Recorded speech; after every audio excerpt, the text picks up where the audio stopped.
Hello? Hi everyone. How's it going? Thought the screen wasn't working then. It takes a minute. Hopefully you can see and hear me and all of that is okay. And thanks for joining me. It's Essen time, right? It's never too early to look at Essen. And really, the way time flies, the next 3 months, it's not even 3 months, is it? Because it's very early this year. Quite early October, where is it? 6th to the 9th. Yeah, it's not even 3 months away. Which, yeah, seems wild to say.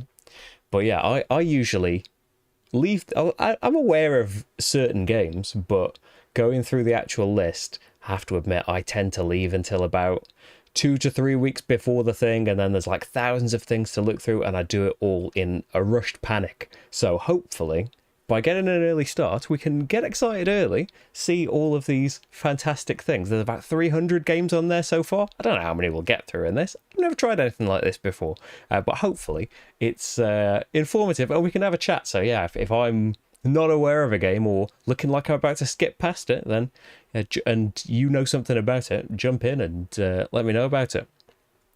Because I imagine like there'll generally be a lot of things like, oh, I'll look at that later. But hi everyone, hey Monica, all your games packed up and ready to go in the new Games Palace. Hey Peter, Andrew. Yeah, I can't believe that it's so close. Hey do. Hi in South Africa. Hey Steve. Hey James, good afternoon. And thanks for activating the Patreon bot. Marty's not with us, unfortunately. He is just outside of the room. I need the Patreon funds for about 100 more cameras to strategically place around the house to try and catch him wherever he is. He'll be back on a street. I think when it cools down in here. He doesn't really trust the fan. I've got the fan on in here and it's still pretty hot. Hey, Paul. Right, so... Hey, Game Brewer. I think I'm just... Before we get started... I'm going to make that a bit smaller. I didn't realise that the notification was set to be on. We'll make that a bit smaller for the future, especially against like the big white background. But hey, yeah, all of this is funded like everything that I do. I can't really point at it without a big camera, can I? Ko-fi, Patreon. There are links in the description to ways you can support the channel, and thank you everyone for doing that.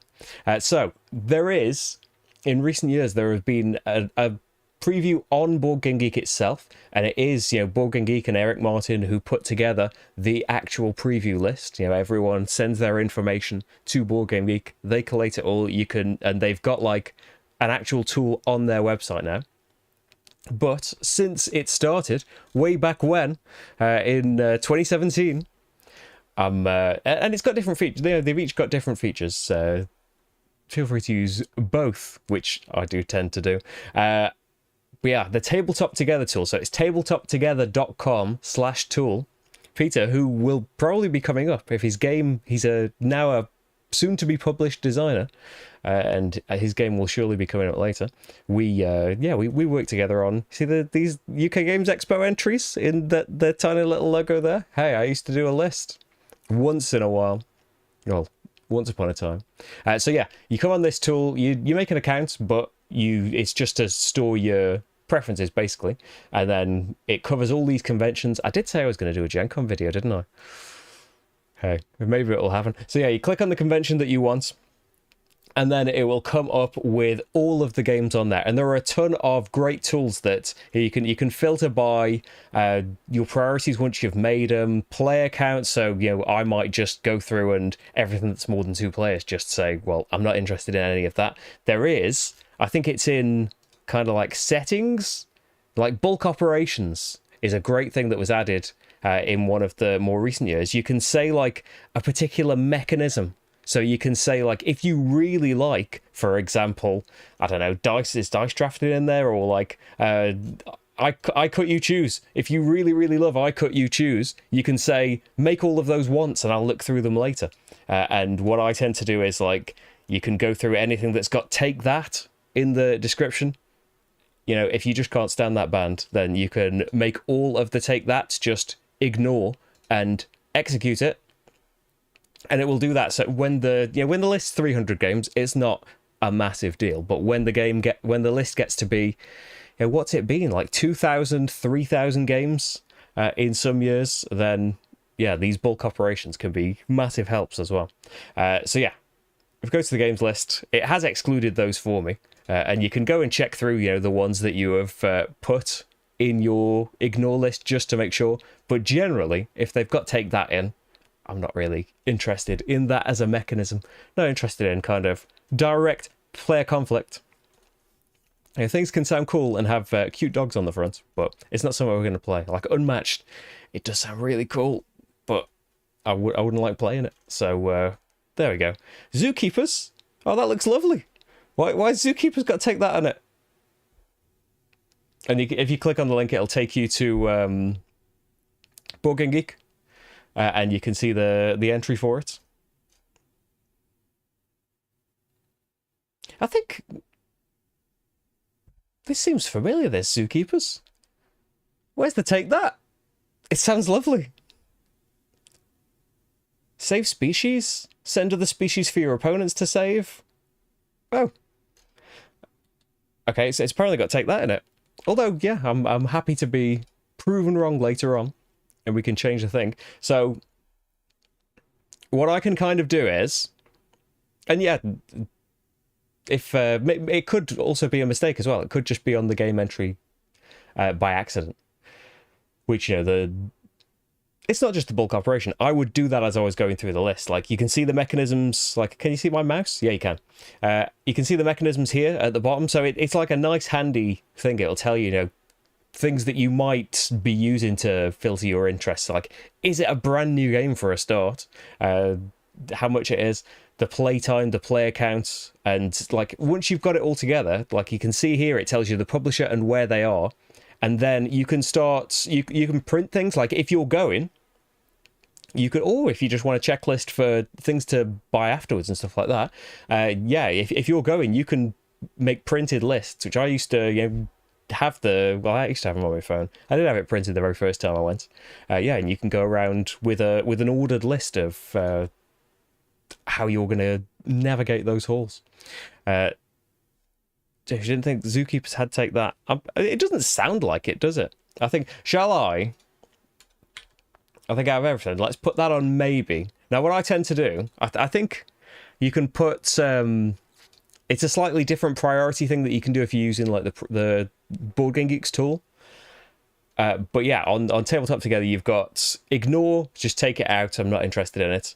I tend to use maybe as things that just sounded interesting and I don't really know anything about. So maybe, to me, I select all the maybes at some point and then go on their Board Game Geek pages. Well, I go on the Board Game Geek pages now and see if they're interesting. But if they're interested enough to keep it a maybe, when I have time, they'll be ones to find the rulebooks for, or hopefully, because these games are at various stages of being made. The rulebooks might not be on Board Game Geek yet, but yeah, look through the rulebook, see if it's something I'd like, and it can get upgraded.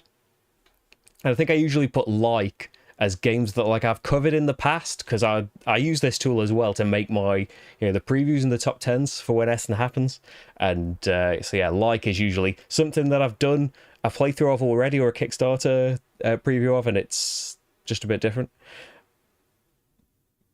Oh yeah, thanks. It's a bit shorter than I was expecting. It's a bit of a every time I see my face for the last couple of days, it's been a bit of a shock. We'll slowly get used to it. Hey Mikhail, how's it going? So yes, let's look at things now. So 15 Dice of Civilization. There doesn't look to be much information about that. 1880 China. Oh, 18XX game. 3 to 7 players. No, I'm not really interested in that.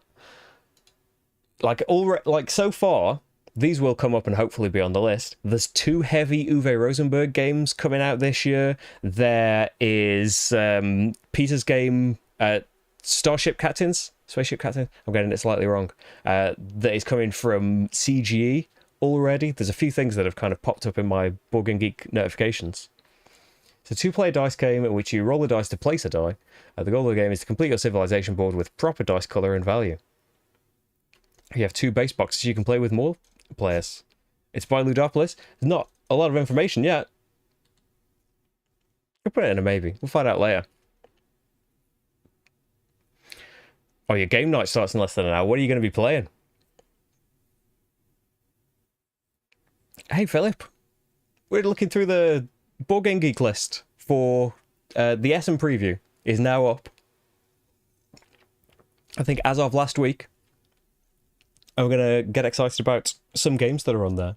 So if there are any that you've seen already that you're excited about, or any that I skipped past, then yeah, give them a shout. So yeah, 18xx games. You saw my attempt at, what was it, 1862 that I had to go at? I gave it a jolly good go. Very complicated and stuff, but usually they thrive at higher player counts. Yeah, we're back on the tango. 18 mag. Oh, is this like a smaller one though? Well, it's like 2 to 4 hours, so not exactly smaller. And it's kind of expensive. I'm going to put that as a maybe and not as an ignore. Oh, Steve, from a Zookeeper review, there's a take that catch-up element to send animals to the quarantine zone of a player that's ahead of you in the number of species saved. Oh, okay. Well, maybe that might not make it for us then. Hey, Anne, how's it going? But there's a lot of stuff that generally looks cool that I don't really know that much about. Acropolis got loads and loads of buzz at the UK Games Expo, and they'd sold out by the time that I heard this buzz. And I think it's been a little bit delayed. Like it will be coming out quite soon, I think. The trucks have been delayed getting them here, or the distributors changed or something, but I think that is supposed to be coming out this month. Yeah, it was on the Hatchet Games. I saw people with their lovely like 3D layered hex playing boards, like a easy to learn but like good to get going with game.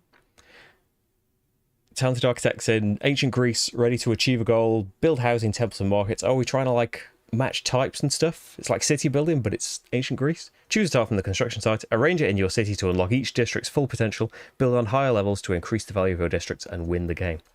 It sounds good to me, and yeah, it's had the endorsement of a lot of people at the UK Games Expo. I think it's a bit weird because like it'll probably be out here long before Essen, so like I'll put it as a want, but yeah, with the asterisk being it might be one of the few games that makes it to the UK earlier. And like you can't see the very top of this browser, but I'm tabbing out on things that I haven't really seen before. I'm making new tabs of them so we can have a look at them. And Gen Con is like start of August, isn't it?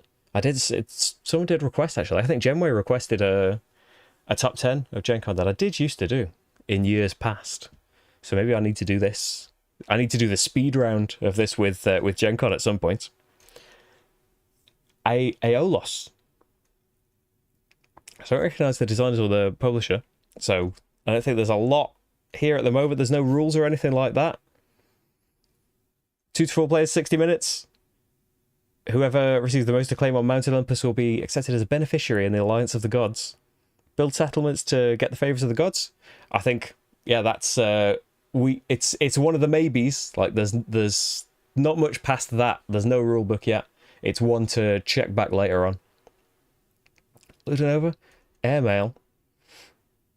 The Postmaster General will contract commercial airline companies to carry mail. Step into the shoes. Oh, I do like the aviation tycoon thing. Doesn't excite me that much. Being a postman, like I want a postman game. Although like I think I've moaned about pick up and deliver a lot. You just want to like virtually work in a post office, really. Whoever can make the most profit for their company will win. Get ready for airmail to take off. I mean, yeah, for that, I don't know why that description has excited me. Because, yeah, usually I would be put off by pick up and deliver and stuff. But I'm going to put that as we need to check up more on. There's nothing in the files section just yet of rules and stuff. Yeah, I'm going to check back in on that. I saw Acropolis at the UK Games Expo, it didn't grab you that much.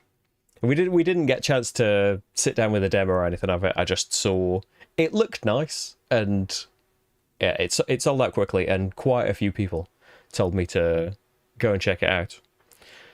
I like a blast. Card play, conflict resolution, deduction. It doesn't sound like something that'd do us that well. Rock, paper, scissors. It's like we're fighting against each other. Yeah, I don't feel like that would be one for us. Aldabas from Grand Gamers Guild. Hand management. A puzzly tableau builder. I'm intrigued. In which you seek to fill your neighborhood with the most influential citizens. Each turn you'll take actions to build your neighborhood or increase your wealth. Clever placement will unlock bonuses, but only if you build in the right way. That sounds cool. It looks nice. And it plays solo as well, which is not a requirement. It's got to work well, like 1 or 2 players. It looks like it's... Maybe it was a Kickstarter. Yeah, I'd be interested in finding out more about that. I like the sound of that. All-Stars Playlist, a music party game for 1 to 4 players. A singing game. What? Create the perfect playlist by putting songs in your playlist that match. Just Beatles. You don't need anything else in a playlist. Beatles, a bit of the Blue Album, and Vickery's I Will Cure You. That'll sort you out. It's all about create the perfect playlist, connections and pattern building. Don't know much beyond that. It's a low player count for a party game. I don't know. I do like music themed games, so I might check back in on that. Here's something that we've ignored. So I have set it to all, so it'll show me even things that have already been prioritized. So I can select like just not prioritized if you want it to leave off things that you've already gone past. Ooh, the Stefan Feld's going to be at Essen. You know, Queen Games did Kickstarters for... Now, Amsterdam, is that redone Macau? There's Amsterdam, and then there's a redone Bruges. I get them the wrong way around. Amsterdam is the re-implementation of Macau. Macau, if you've never played it, is absolutely sensational. One of Stefan Feld's best. I've got, like, Macau for years and years and years has been out of print. I think mine is a Dutch copy that I had to get files off Board Game Geek to be able to paste up, like, on English on the cards and stuff. So yeah, I've had to have a handmade copy, but yeah, Amsterdam is the new... Like, I think things have changed. Things have been refined and stuff. It supports Solar, which original Macau didn't. I think I'm right in saying, yeah, we don't need to know anything more about that. I need Amsterdam. Amygdala. It did sound cool. It's Kramer and Kiesling. You can only demo it there. So I think, like, I'd usually have a separate list for demoing. Like, anything Kramer and Kiesling, I would immediately go for. It looked pretty cool. Paul of Gaming Rules did a playthrough with the Kickstarter prototype, actually. Ancient Terrible Things Reawakened. Did anyone play Ancient Terrible Things? I remember it from a while ago. I don't think we ever played it. It's one of those ones that we used to see in our game shop a lot of the time. There's Legends of Andor Jr. I mean, not for us, but I loved Legends of Andor. It's cool if younger kids can get playing it too. It's not for me, but Arceus. That sounds familiar. Is this the game I did a playthrough for? It is, right? 3 years. It's a bit of a blast in the past. There I am. The old thumbnails. Yeah, this was brilliant. It was like I only had like a couple of scenarios, but I remember opening boxes. I remember crumbling temples, fighting things. Yeah, I remember that being great. I'll have to I'll watch my own playthrough back and refresh my memory on it. But I haven't got a picture on here for some reason. But that's gonna be available apparently. It's a bit minis dungeon crawling. Is that coming up here? I think a little bit, yeah. I had little storybooks in the boxes and stuff. As I say, this was all like prototype stuff that I had. There's an expansion. Looks like it's going to be available as well. Why not? Let's like, these never end up being like actual shopping lists because who could afford all of this stuff? But yeah, it's cool as well because it does tell you. I think if you like select all the needs or when you print the lists out, it tells you what your total value would be, and it's always some kind of shocking number. Oh, we'll put that on as well. Here we go. Atiwa. This is the first of the two that I know about. Kind of meteor Uwe Rosenberg games. Yeah, we had... The last one was 2020, wasn't it? Hallertau.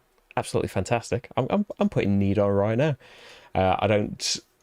I've seen bits of it from social media. There was a prototype kind of hanging around at the UK Games Expo. Didn't get to play it, and Tony Boydell's been posting a bit about it as well. He has played it, and I think it's got a prototype. But generally, like, we're in charge of fruit bats and anything that's a meaty Uwe game. I'm really excited about, because yeah, one of, if not my favorite designer, one of my favorite designers, if not my favorite, is the right way to structure that sentence.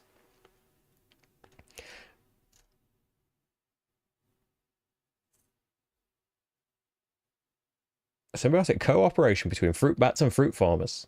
The elves are kept as pets to increase the size of the fruit farms more quickly.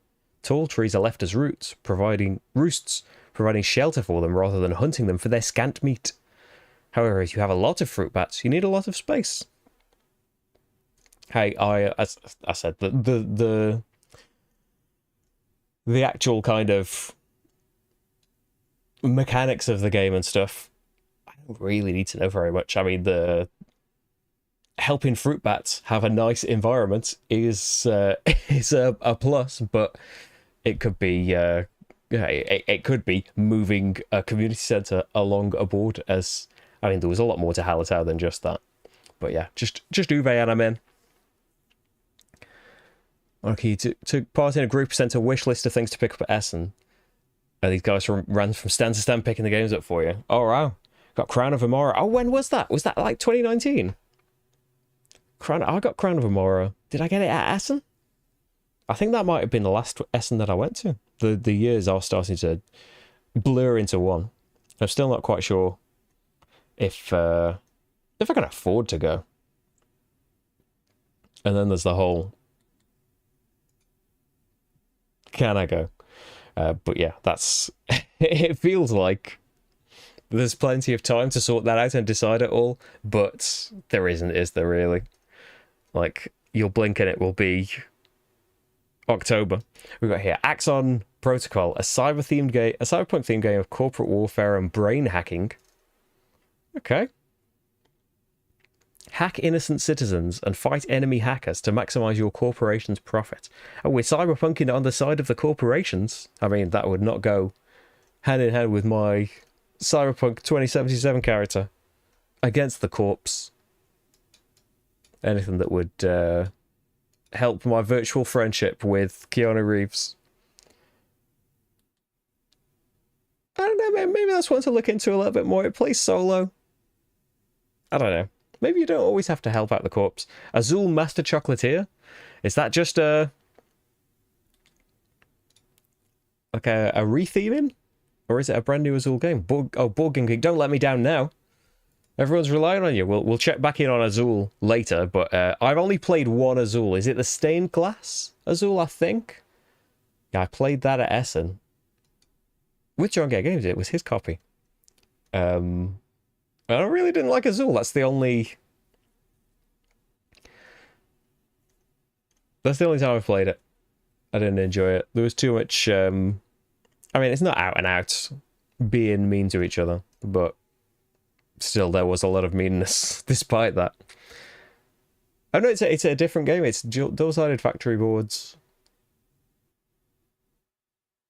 Oh, one side of the game is exactly like Azul, and the other side is like a new game. I don't know why I'm looking into it so much. I've said that I wasn't interested in it.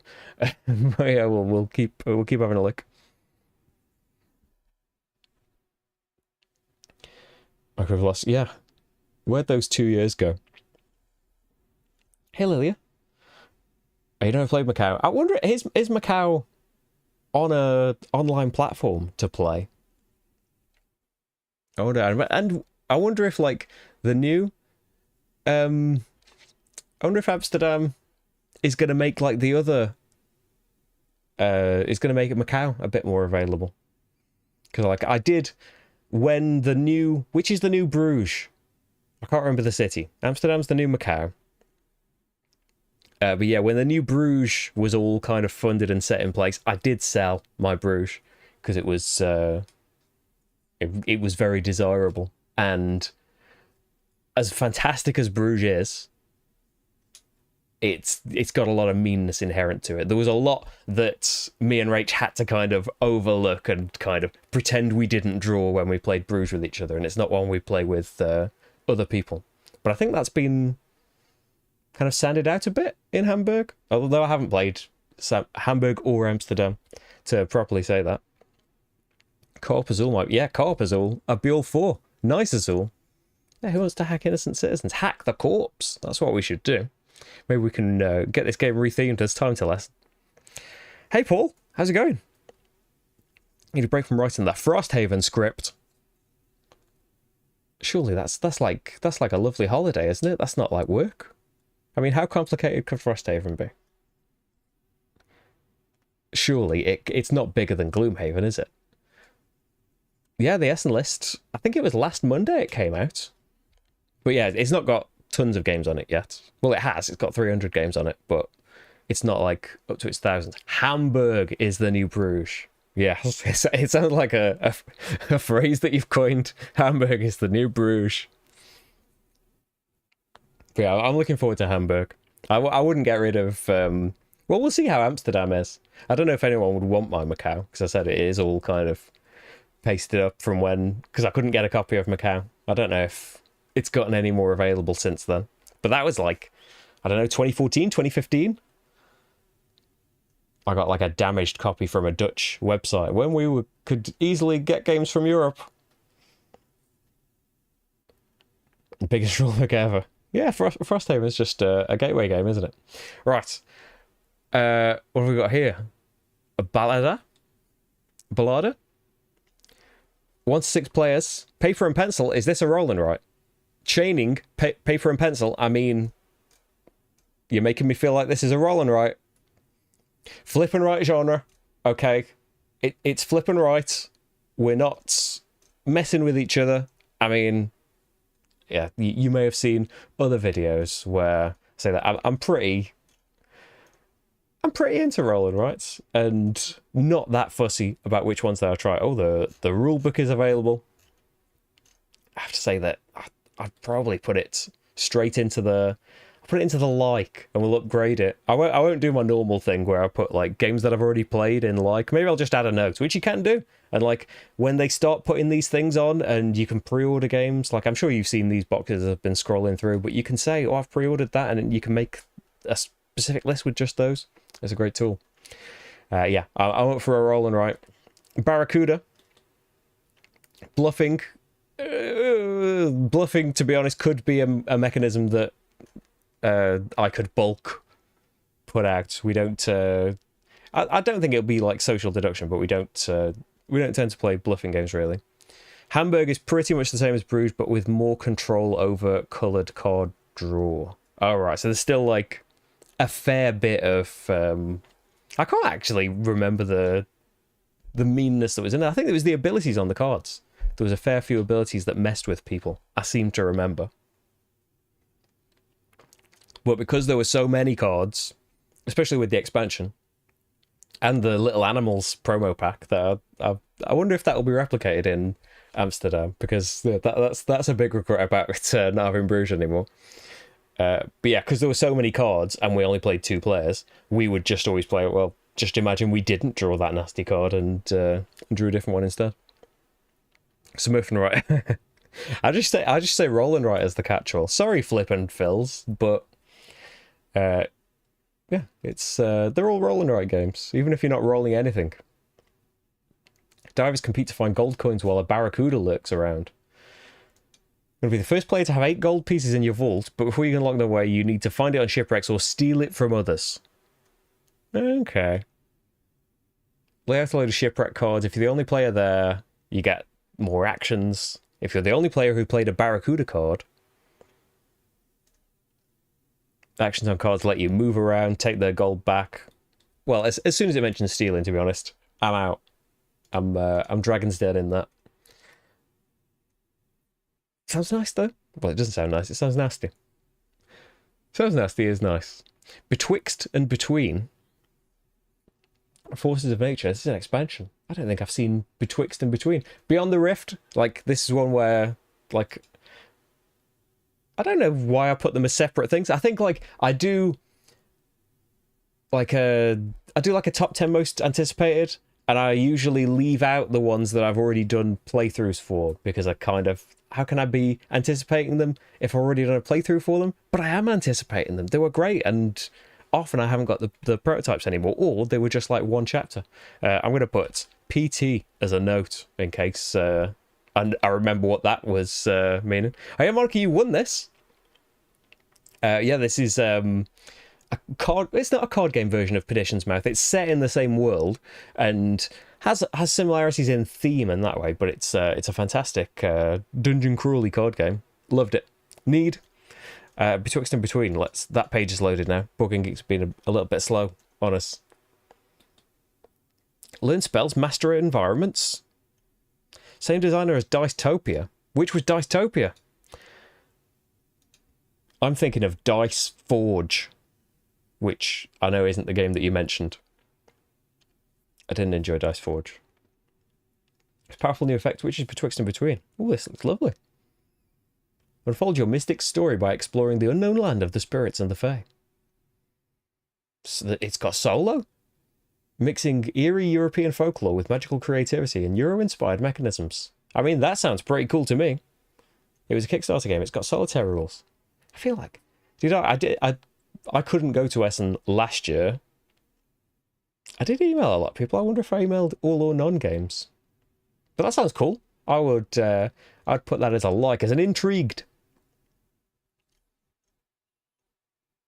Like, these aren't hard and fast, you know, they won't move about.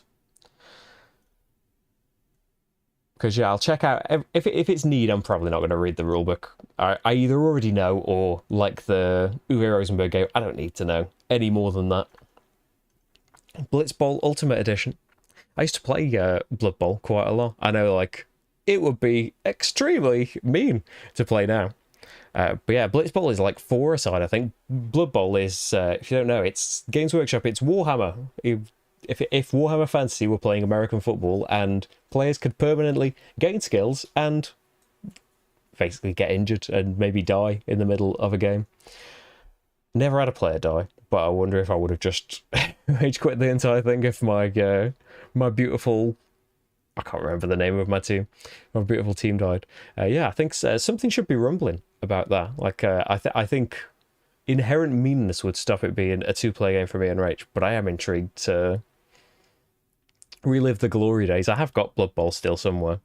Yeah, there might be something coming up with that. I don't know when. Maybe there will be. Well, I'm going to put maybe. Maybe there's something coming up with that. Bubble Stories, Holidays. Matthew Dunstan.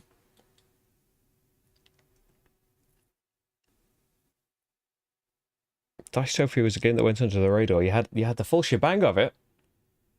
Right, after Bubble Stories, I'm going to search for Dystopia, because I feel like it doesn't sound familiar. I'm going to have to check that out. There's a children's game? I assume just from the artwork and the 4+ age. Use the bubbles on the cards to explore 3 new scenarios. Discover worlds in Bubble Stories Holidays by exploring card after card all the places you can visit. Enjoy each place along the way and discover what's hidden at the end of each 3 adventures. That sounds like a cool kids game. We have game nights with a 4-year-old who is there, you know, not the whole night. She thrashed us at Quacks & Co. And yeah, I wonder if she might enjoy some Bubble Stories. I'm going to put that as a like. Blood Bowl was great, especially a Hobbit and Ent team. Yeah, I was playing it, it'd be more than 10 years ago now. It was at a time when going to Games Workshop to play it, they weren't very pleased about you taking up a table to play not Warhammer or 40k, and kind of not that pleased that you were ordering the teams and stuff. That's completely changed now. I think like Games Workshop's attitude in general has changed a lot. Bye Bye Black Sheep promo cards. I don't know what Bye Bye Black Sheep is. No, I'm not fussed about the promo cards. Maybe the game will get added at some point. Cactus Town. Children's game usually. I mean, I did just add a children's game, didn't I? That's 8+ though. It's Cactus Town, a load of expansions for it. Camelot off season. We did used to have Camelot very, very early in our gaming. What's Camel Up off season? A stacking game?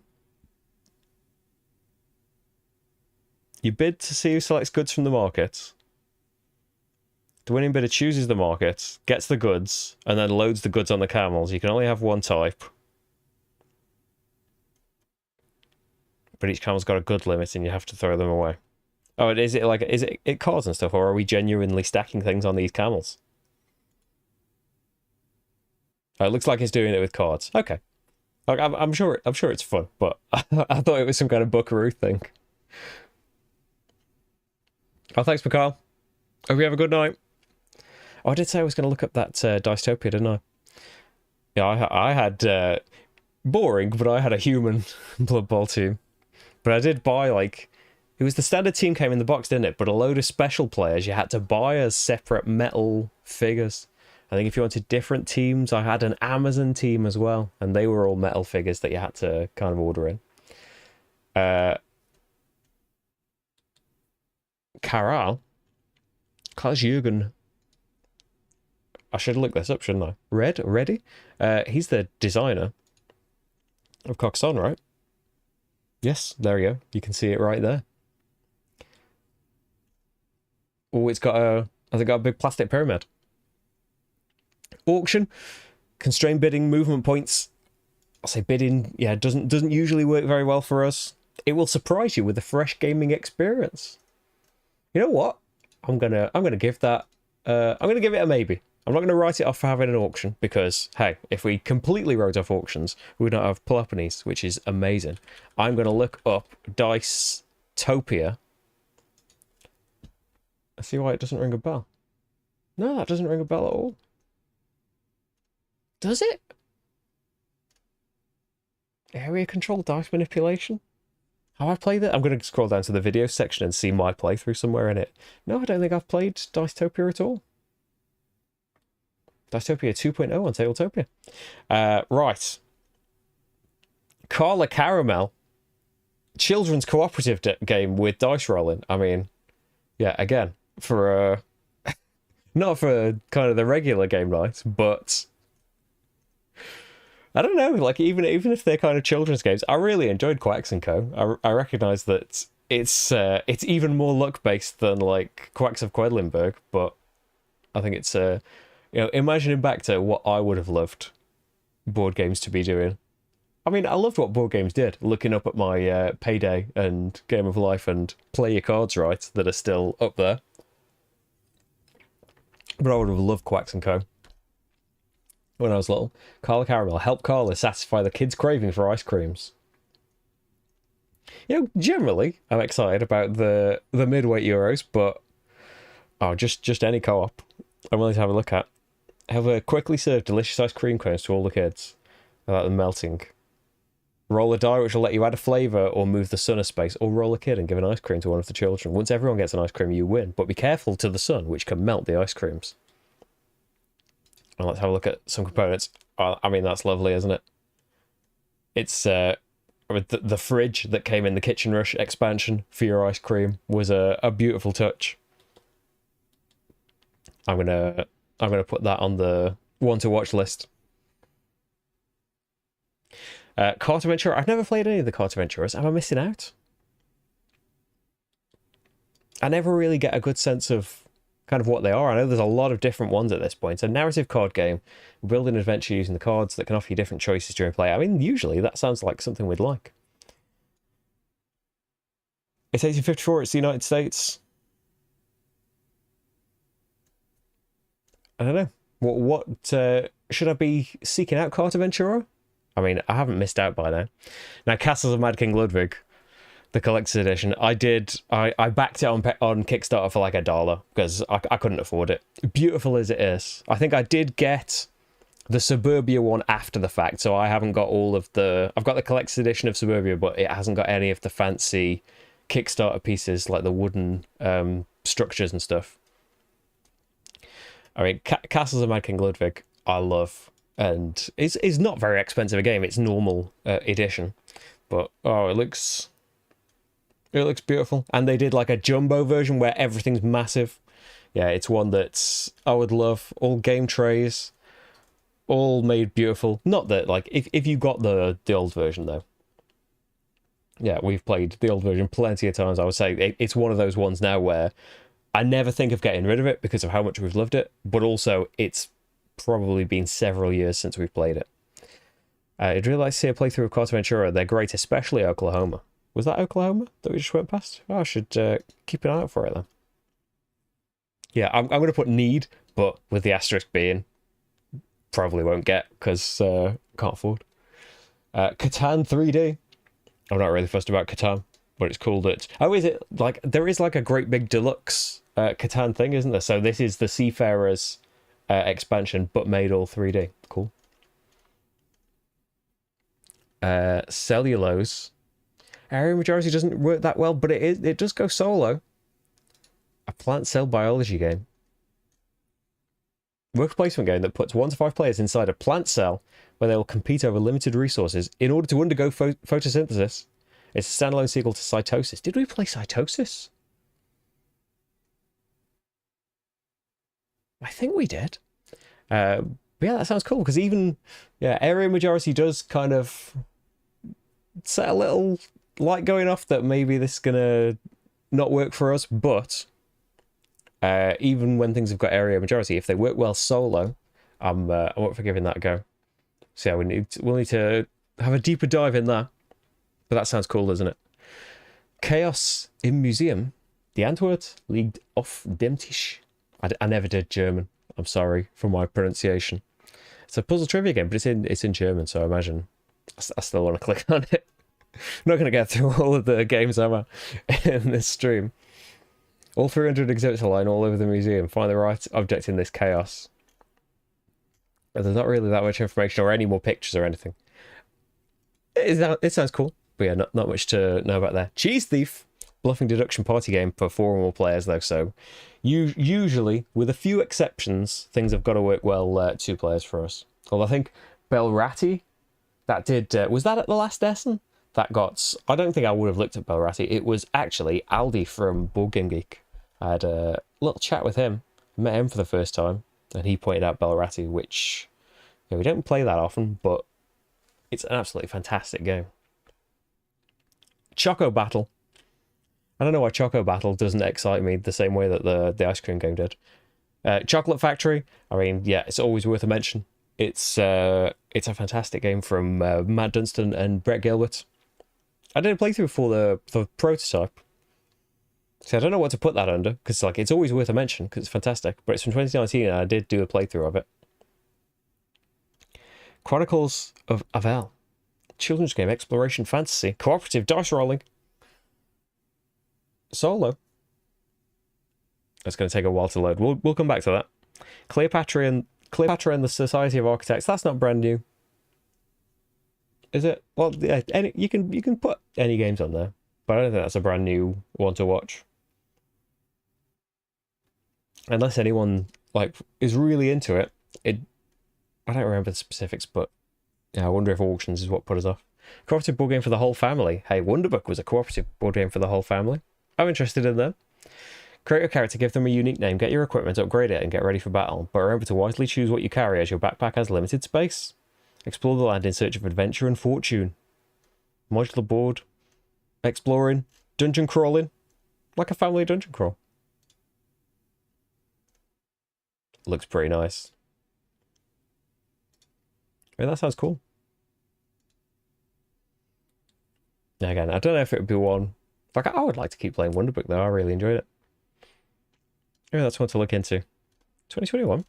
Clever Forever. There's more Genshin Clever games.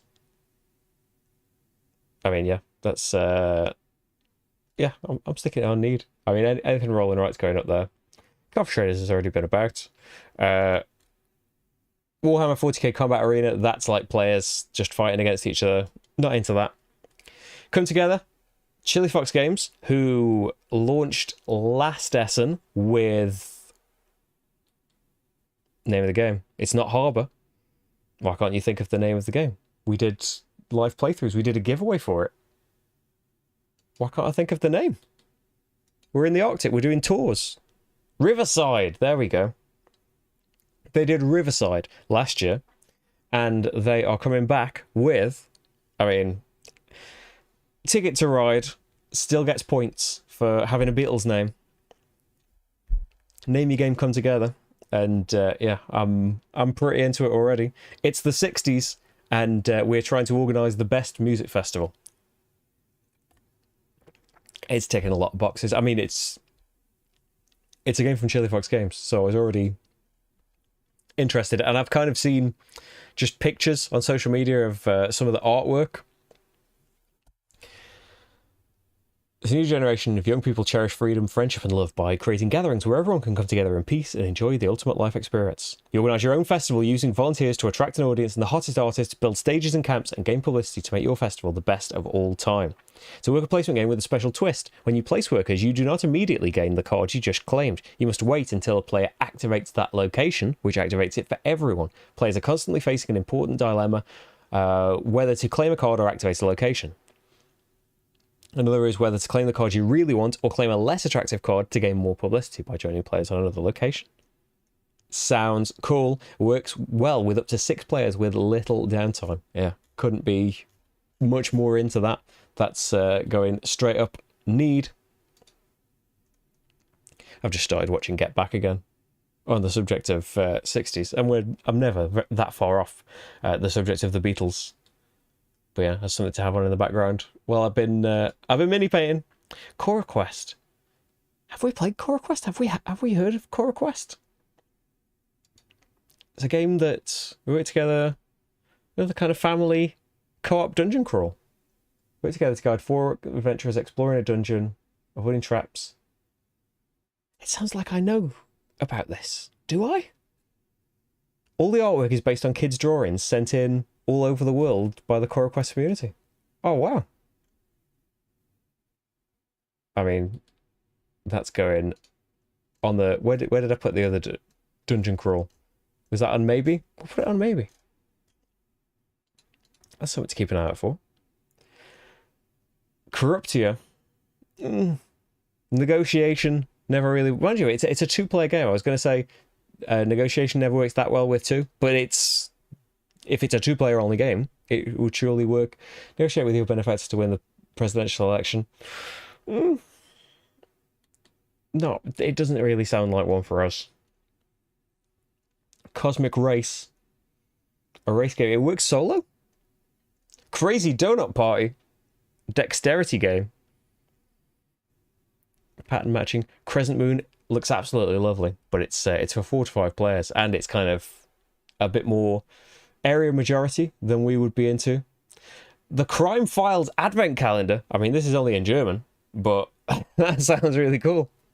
I'm going to actually I'm going to put it as like to see if there's like an English version gets made of it. Critical Foundation Season 1 as a role-playing game. Not into my RPGs. Never got into it, unfortunately. Cryptid Urban Legends is out. Yeah, two-player version of Cryptid. What could be perfect? Crop Circles, 1 to 12 player, bingo dice roll. Is this a roll and write? Dice, math, number game. Strange circles have begun to appear in different corn crops. Is this the first evidence of extraterrestrial life, or is it a reinvention of the Agricultural Business Corporation to attract tourists to their decaying farmlands? I mean... we can see right there, can't we? That's a rolling right if ever I've seen one. That's yep, that's going on once. Cryptid is out. Cybercrime Files. Oh, it's German only. Cytosis. Oh, that's what the other game we saw, Cellulose, is based on. That's not a new Essen release. Decorum. I'm gonna select it as something just so like for the Essen list I'll mention it at least in the kind of honorable mentions or something, because it's already out. We've got it. We've played it. I really enjoy it.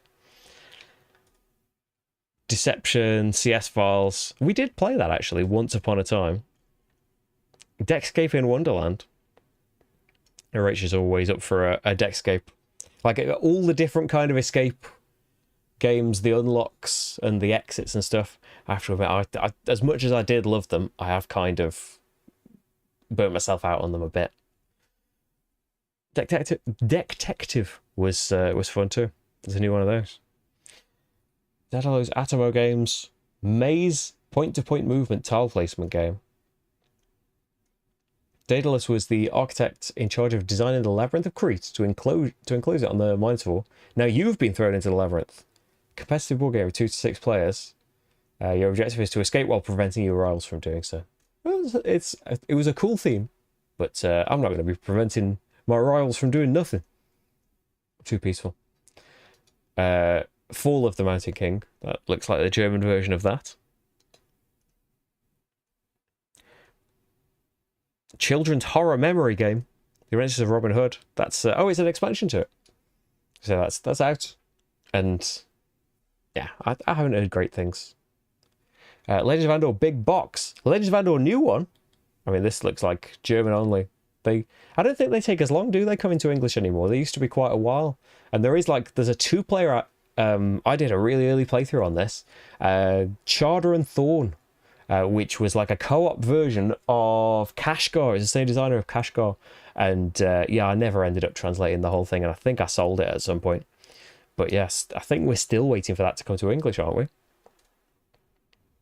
4 Epic Legends. Oh, it's a new big Andor game.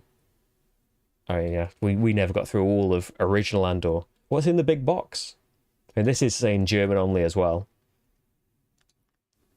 It's got the base game, the new Heroes expansion, a promo hero, and additional legends on top of those in the base game. So it's not like all the separate huge boxes and stuff. Okay. It looks like it's just German for now. Cool that it's got some extra things in it. It'd be nice if you could get those separately as well. So they're only in German, so I'm going to put ignore on them. But I'm kind of intrigued if they get added as English entries. I believe they'll come up as separate things. And so I can say something on those as well. Although, German only, I'm seeing bingo. And that usually says, Journey to the Centre of the Earth. This has already come out from Looping Games in 2020. And this must be the German version of it. I've not played it. You got Pharaon in French because you didn't want to sit around for the English version. It's language independent anyways. Yeah, I do need to check that actually, because some of the games might be only coming out in German, but they could be language independent. Andor, it's not completely text, but it's got a decent amount of text in it. Charter and Thorn, unfortunately, was quite text-based. And I did, from my playthrough, if anyone wants to look back at, potentially not so great, very early playthroughs that I did, I had started to paste it up. I translated it. Was I translating it myself? I don't think there was files on Board Game Geek back then. Or someone had translated it, but they hadn't done it in the art, and I was kind of trying to make it look like the real cards when I had more time on my hands. But yeah, I didn't get all the way through with it. But I remember it being a fantastic game. Dinosaur World is already out, right? We'll be able to get it there. Disc cover, 3. It's 3+ players, but it's music game. Usually it makes me click on it. Disc cover, turn up the volume and travel through music and images by sharing your playlist. Play music of your choice, match it with the best cover, or identify the one selected by the other players. Reveal your choices to score points. No more information than that. I mean, I tended to put a maybe on there. But no, it wouldn't get played. Discordia, here we go. I'm sticking a need on it right away. This is from Iron Games and designer Bernd Eisenstein, who is the designer of, among many things, I know, I do tend to get fixated on one game when people have made loads and loads of them, but the designer of, among other things, Peloponnese, the best auction game. I'd say one of the only auction games that we enjoy as a 2-player game. And it's just, aside from all of that, it's a fantastic game.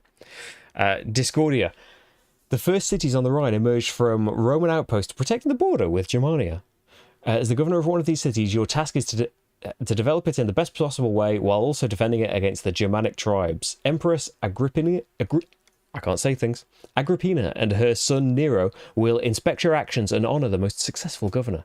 In Discordia, you develop your city by building farms, barracks, defences, harbours and markets, and trading with ships. Use your seamen, soldiers, merchants and farmers profitably, fulfil decrees and secure privileges, acting carefully at all times so your city grows neither too fast nor too slow. Will you have the best developed city at the end of the 4th year, or will you manage to impress the Empress before then and win the game early? Oh yeah, this is, as with the Uwe game, designer pedigree is playing a big part in here, but the rules are, I'm not logged into Facebook, I was going to say Facebook then, I'm not logged into Board Game Geek, so it's not going to let me look at the files section. I mean, I will have a closer look later on. We're putting workers on, there's dice placement spots, there's a sudden death ending. Variable player powers. I mean, yeah. I'm in. Basically. Hey, Omar. How's it going? Oh, yeah, you're waiting... We're waiting for the big box for a load of things. Another one, James, another one you've heard... Have you heard good things about Discordia? I'm always wary when there's a delay. You type of game when Ancient's the first category. Yeah, I've recently got a lot of things for Eldritch Horror, which has a lot of expansions, and I wish there was kind of a packaged, cheaper way to get some of those things.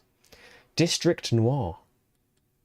Oh, this is from 2016. It might just be like the new thing for it is a French edition.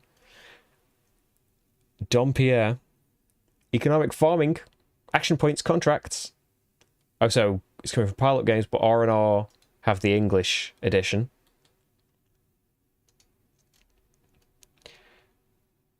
Worker placement game. Through the 18th century, several champagne houses were founded, and a new business dynamic grew in the region. Oh, so with selling champagne and stuff. You'll plant in the vineyards, harvest crops, buy grapes from neighbours, make wines in your cellar, allocate salespeople on market routes, and workers in the vineyard and cellar, and acquire the necessary accessories to improve production. I mean, that's it's getting on for fairly heavy there. Although, yeah, people do vote on that. Like, I think the designers can put something in, but that sounds like I'm going to put that as a want. Need to look closer into anything that's not a need, but let's not jump into a want. Like, I don't really know that much about it yet. Dracula, area movement, pick up and deliver, push your luck. Walpurgis Night, bring travellers to their destination to feed vampires. Count Dracula invites his subjects to celebrate with him in the castles. As his loyal servant, you are tasked with picking up his guests and conveying them to intended destinations. You'll pick up his subjects each in their own coffin and convey them to the castles without delay.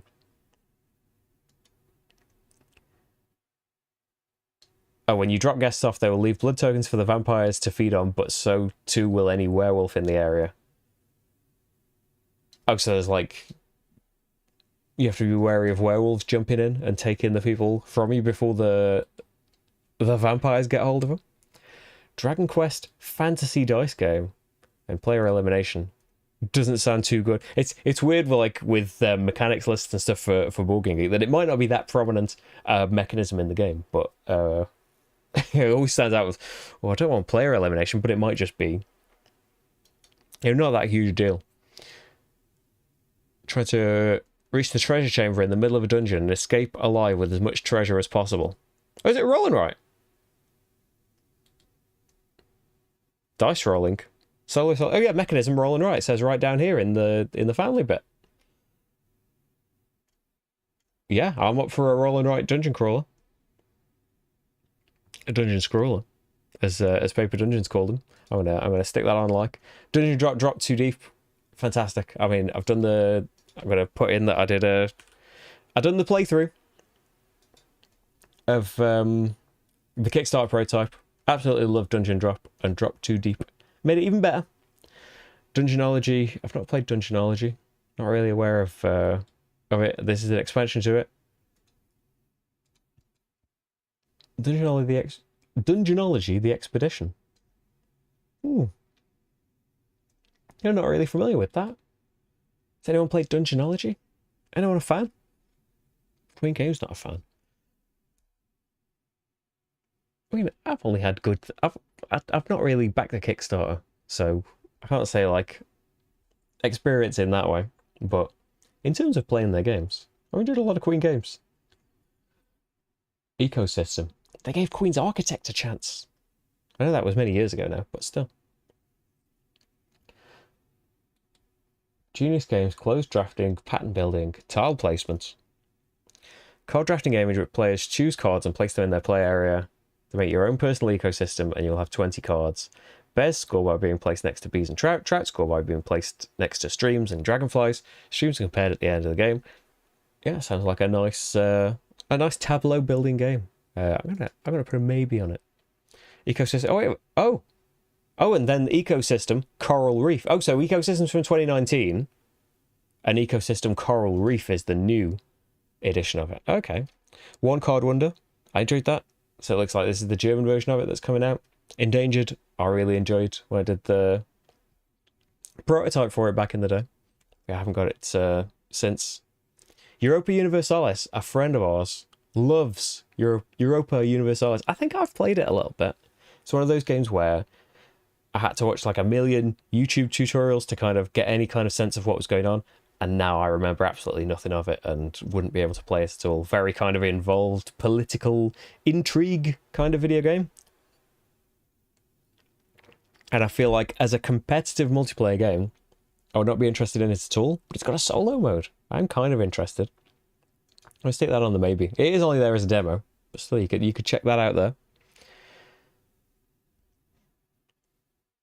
Yeah, Dragonology when you were a young gamer, both game and book. Oh, is it based on like an existing thing? The new roll and write. Evergreen from Horrible Guild. Not really. Theme nature. Your goal is to build a lush ecosystem by planting seeds, growing trees, and placing natural elements on your planet, trying to make it the greenest and most fertile of all. You choose biome cards from a common pool to determine which area of a planet you'll develop in a round. Sounds kind of cool. There's a reveal trailer. We don't know if it's going to support solo. Yeah, it's one to put as a maybe until there's a bit more information. The exit puzzle, I will say that, yeah, I have generally got fatigue from the escape room games in general. But we still have played them from time to time and enjoyed it. I will say we've only played halfway through one of the Jigsaw ones, and even Rachel is still really, really keen on the escape room games. We didn't enjoy the Jigsaw one at all. So I'm not really up for that. And these are German publishings of them as well. You played Evergreen and really like it. It's the photosynthesis designer. Oh, cool. Well, I will be checking back in on it. Anything with a maybe, like as it gets closer and closer and I end up making the top 10 lists and stuff. Oh, it's an alpha on Board Game Arena right now. Oh, cool. Factory 42. Yeah, the semi-co-op and the negotiation kind of put me off. I thought it had solo. Maybe I'm just making that up. Yeah, I don't think it would be one for us. Maybe I would be wrong about that, though. Farm and Furious. Real time. Rock, paper, scissors. Probably not that much for it. Freedom and Freeze. 2-player only game. Map edition. Set collection. Fancy Feathers. By order of the Baroness, you begin your search for noble pheasants for the pheasantry, moving along a path via a simply but really tricky mechanism, collecting valuable cards and avoiding annoying ones. Sadly, you are not alone. Snatch the most beautiful birds to finish the game with the most precious animal collection. You choose 6 of the 12 card types in the game, so there's a ton of combinations. I mean, Friedemann is very experienced with making wildly variable games, isn't he? It's fun with up to 6 players, but to play with more than 2, you'll need additional copies for extra cards and discs and stuff. I mean, cool. It's always worth checking in on what Freedom and Freeze is up to. I'm going to put that as want. Federation. Political. Science fiction. Worker placement. Now come on, Board Game Geek. Become the most influential and prestigious delegation of the Federation. Fairly meaty weight game. An interactive Euro game with innovative double-sided worker placement mechanic. Best of alliance, form the right alliances at the right time. Yeah, I don't feel like in two players, of course, you probably wouldn't be making alliances, but usually, yeah, that kind of intrigue and interaction usually puts us off. But I don't know. I think I'm being too squeamish. I think I do. As I was about to moan about it, I clicked on the artwork and I was like, "Oh, that actually looks." Surely we're not going to be mean to each other in this. And like, even if things have got negotiation in them, it didn't say negotiation, did it? Have I just made that up? Oh, forming alliances. Yeah, we probably wouldn't do that. Or maybe you form alliances with people in the game. Who knows? Rado previews. Well, if Rado's previewed it, then it's probably not going to be too mean for us, is it? I'm happy with the like. Maybe it'll upgrade from a like. Feed the Kraken. 5 to 11 players isn't going to work for us. I should have done the bulk operation, shouldn't I? Oh, wait a minute. Look who's jumped in the chat. I've been missing chat. Photosynthesis design. We got all of that. I just play. Oh yeah, the freedom of free cover choice. I mean, it is a great cover, isn't it? It's great. I mean, forget everything that I said about the game. It's worth checking out just for that, isn't it? Federation is fantastic. Works great for 2. You want it, Tom? Okay, I'm going to put it up to a. I'm not going to put it up to a need without. Okay, I trust you. I trust you, Richard. Need. It's going on need. I said I want it. I'm going to put it on want. Anything that's not ignore though is basically getting looked at again. But hey, Rado, thanks for jumping in. Like really, that is how things work. If you scroll down and check out that it's got a Rado run through, you can't just click ignore. Festival is a board game that recreates the movements between stages that. Wait a minute. The movements between stages that happen at music festivals. We control groups of people represented by polynomials who will either enter the concert venue. I don't know why I'm finding this so difficult to read. They may want to go to one of the 4 stages, buy a drink or a t-shirt. Just like a polyomino game. Okay, well, there's not enough. There's not a lot about that right now, but kind of intrigued. Not as intrigued as I was about Come Together. But hey, just you can make it look about modern festivals. But hey, couldn't it be a 60s festival? Who says we only need one game about that? Films. TV radio theme. Okay, Board Game Geek's going to be slow. I'll get on to the next page so we can start loading that. Old London Bridge, that's already out, isn't it? That was at the UK Games Expo, I think. I don't really know what it's for. Ultra, I've just picked up. That's from last year. I haven't played it yet. It was one of those, like, you're under on... If you just buy one more thing, you can get free delivery, and it was on sale, and it sounded cool as a kind of, like, narrative co-op game. But yeah, as I say, we haven't played it yet. So I'm not really anticipating it because it's in my living room, but maybe it would be. One word. Here we go. Another thing where pronunciation is going to embarrass me, isn't it? I'm putting way too much thought into this of something I'm definitely going to pronounce wrong. Rheinenberger Canal.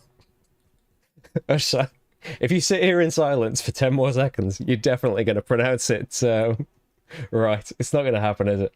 But yeah, this is from Spielworks. This was on... It was GameFound, right? It was on crowdfunding earlier in the year. I have backed it. It's going to be coming along around Essen time. But yeah, it's another one where it does look cool. It looks heavy Euro-y, but I have to say that just for it being Uwe Rosenberg, I'm in from that. Basically, I don't need to know too much. We're erecting industries, we're shaping infrastructure.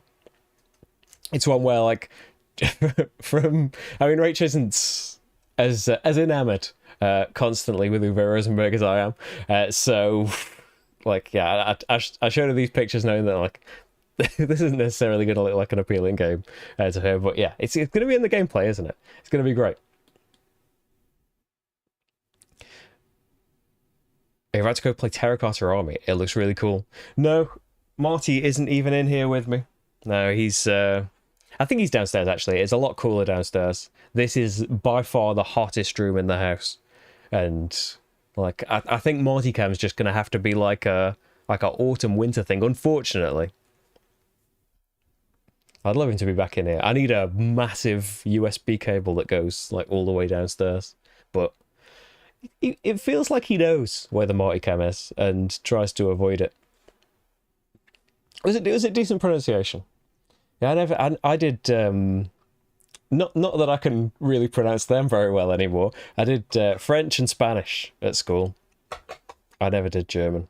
But it seems like everyone else, like Rach did German at school. I think, or I'm just making that up now. I then E means it's an E and not an I sound.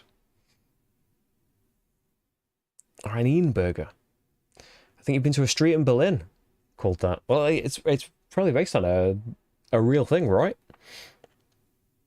How did I skip from F to O? Maybe there were no games in between. Oh, we did have a couple of O's. Oh yeah, it did go from F to O, didn't it? Oh wait, what has happened? Oh, I don't know what's happened.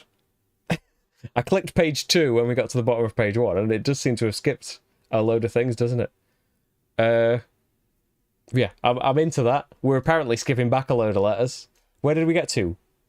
We were in F. I don't remember seeing any of these. Findorf, Friedman Fries, Solo, City Building. I mean, we can't see if there's been a bold cover choice in this one just yet. Yeah, I'm up for anything, giving anything Freedom and Fries a go.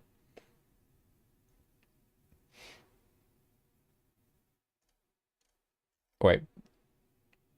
It's an economic engine builder with a resource market for peat known from Power Grid, and resource management required when building rail tracks and houses in the district of Findorf. I'm up for that. Once. Watch Paul's playthrough of Terracotta Army. It didn't look something like you'd like, and the solo is going to be a PDF later on and not in the base box. Yeah, it's not one that I've been sent, unfortunately, so it's something I'll find out about later. And yeah, I'm clicking on these things, but they're not loading that quickly. First in Flight is looking cool.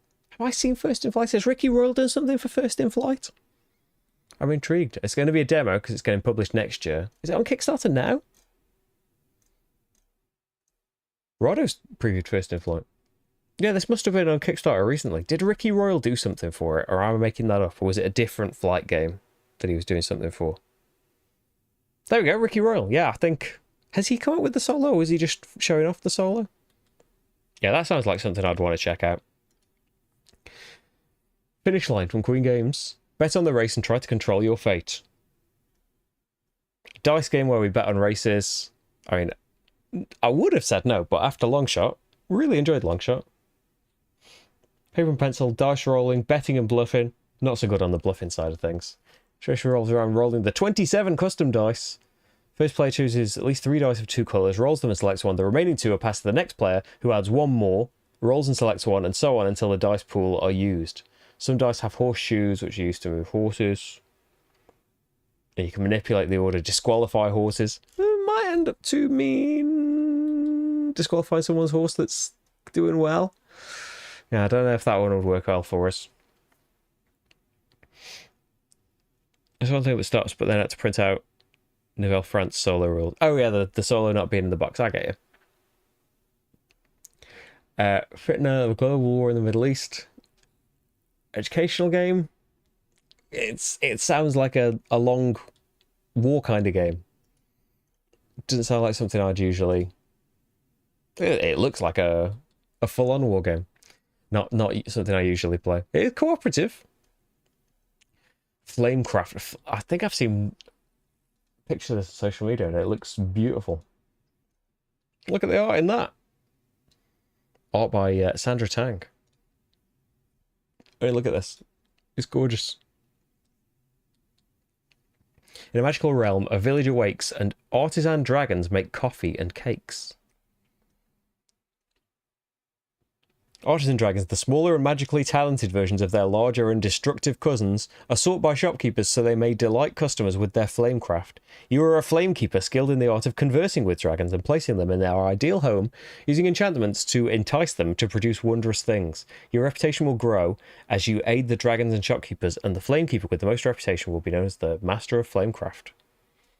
Fish shop gain items and favour from one of the dragons there. Gathered items can be used to enchant a shop, gaining reputation and the favours of the dragons in that shop. If you are fortunate enough to attract fancy dragons, it's got fancy dragons. You will have opportunities to secure even more reputation. Ooh, is that like a cloth playmat? Sounds cool. Hey, look who's here. He tends to back Flamecraft, but the shipping put me off. Yeah, I think that's it's going to end up being a common thing for us in the UK, isn't it? Oh, hang on. Does this button work? I do apologise. Right. Where were we? Yeah, Flamecraft. I like the sound of that. Steve, you backed out on Kickstarter.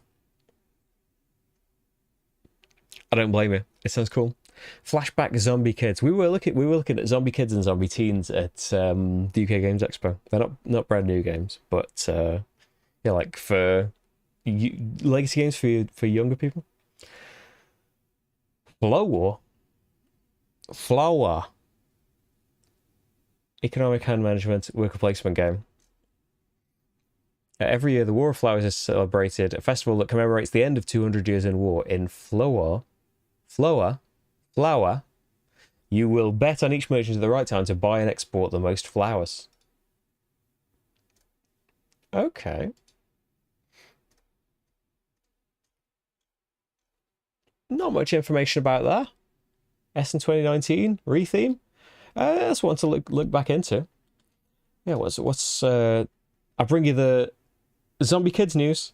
Lead the investigation in the universe of Zombie Kids. Your mission: foil the zombies' nefarious plans. It's an investigation game. I don't think we haven't got a link to the other Zombie Kids things. It's a cooperative narrative choice paragraph storytelling game.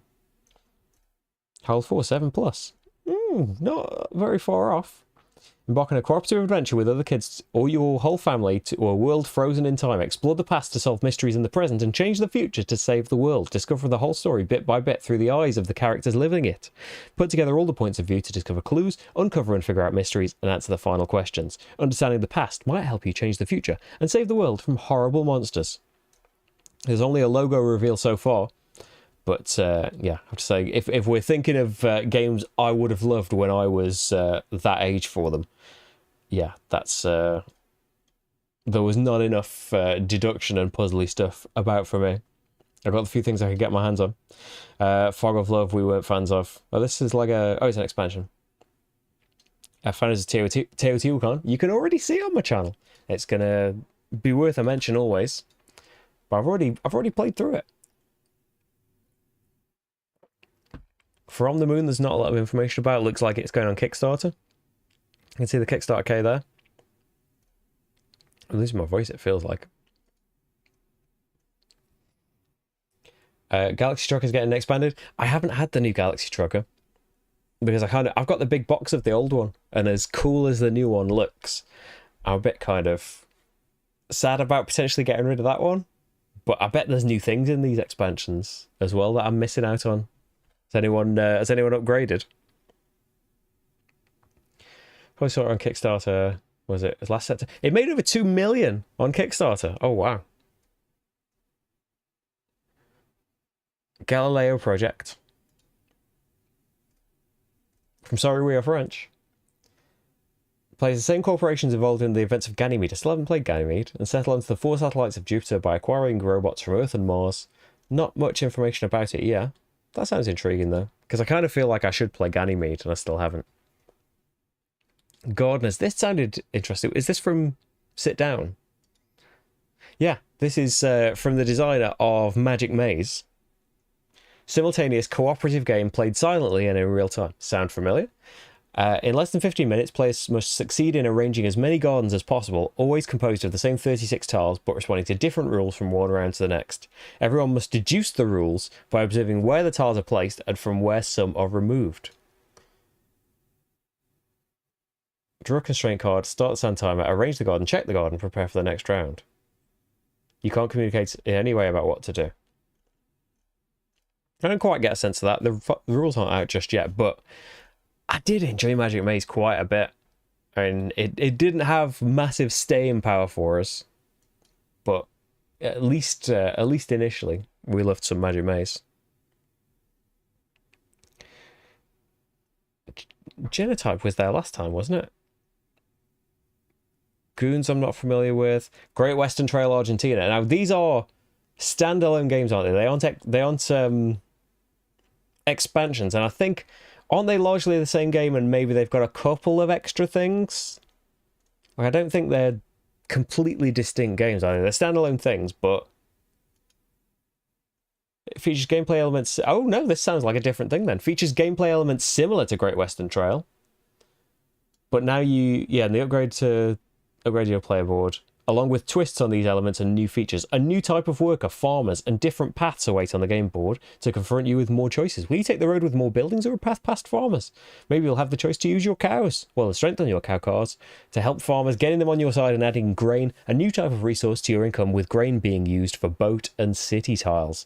Perhaps you can unlock shortcuts that allow you to deliver your herd to Buenos Aires more quickly. Sure, you'll forfeit the use of action buildings, but maybe you can catch others unaware with the ships leaving before they deliver. The timing of reaching the central train station to deliver your herd has never been so crucial, and valuable bonuses await on the city's port tiles. It also includes a solitaire challenge in which Pedro is waiting for you to try and beat his score. And yeah, Great Western Trail is pretty fantastic. I hadn't really heard anything apart from the flyer that came in, the new version saying that a couple more things were planned. Yeah, that sounds pretty cool. Great Western Trail is fantastic, and new mechanics while being Great Western Trail at heart. Sounds pretty great. Say it on your wish list now that it has a solo mode. The solo mode is pretty great as well. Like, I think... Did the Great Western Trail one rush me as much? I think it didn't rush me as much as the Maracaibo and the Boon Lake ones do. I think I'm right in saying that. A children's deck building game. There's a land of gummies where funny candies live. Gummies love fruits and spend all their time growing them. Not much info about that. Kids deck building game that could be interesting. I'm going to put a maybe on it. Why not? There's Hamburg. Need it. That's the new edition of Bruges. It's a fantastic Stefan Feld game. Happy Families, Deduction Memory, children's game. Heat, Pedal to the Metal. Oh, new from Days of Wonder. Ooh, racing. Based on simple and intuitive hand management, Heat, Pedal to the Metal puts players in the driver's seat of intense car races, jockeying for position to cross the finish line first, while managing their car's speed if they don't want to overheat. Compete in a single race or use the championship system to play through a whole season in one night. I mean, I've not... It's been a long time since we played Formula D we used to have back in the day. And we've played Flamme Rouge, and I didn't enjoy it. I'm just thinking, not that they're similar to this necessarily, I'm just trying to think of actual racing games that we've played. But I'm intrigued by that. And going off designers, oh, they've got a big game as well, Helsinki. I mean, yeah, I'm up for them. Let's have a little look at Helsinki. Because they did Copenhagen, right? Is it similar to Copenhagen? It's just kind of similar artwork. Take cards or build a pavilion. Yeah, this is... I'm not saying it's like the same game.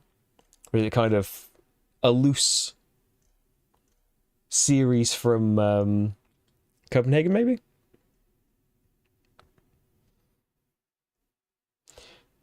Hercules, is this a roll and right?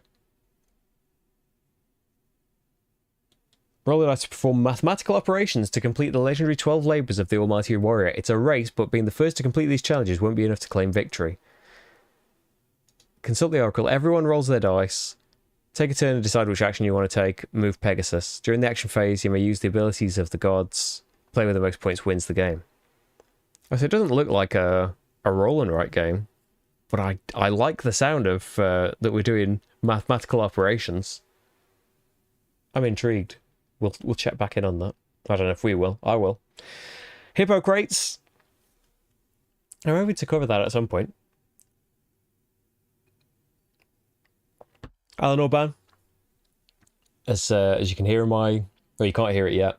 When I edit it, as you will hear in my Carnegie video, anything coming from any of the designers of Twa is always interesting.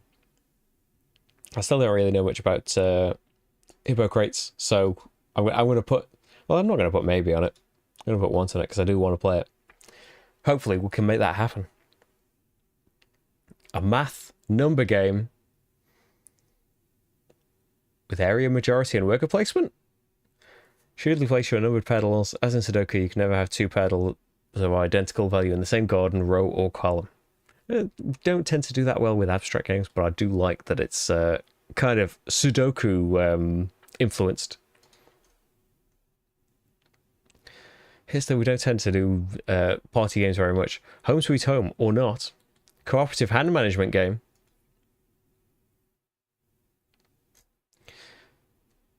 2 to 5 players must collaborate to complete the objectives laid out in one of the 5 missions included in the game. Each requires a different layer of the house, which is constructed of different rooms connected by 3D wooden doors.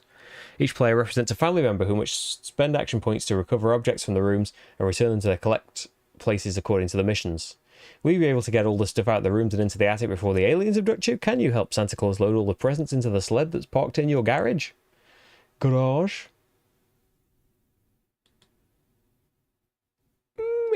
Maybe. That sounds intriguing. So this suffer from... Oh, who's this? This is for Hippocrates. You asked for a new insert. As there's supposed to be room for expansion and your inserts were crushed. Oh no. What happened? Hopefully they sort it out.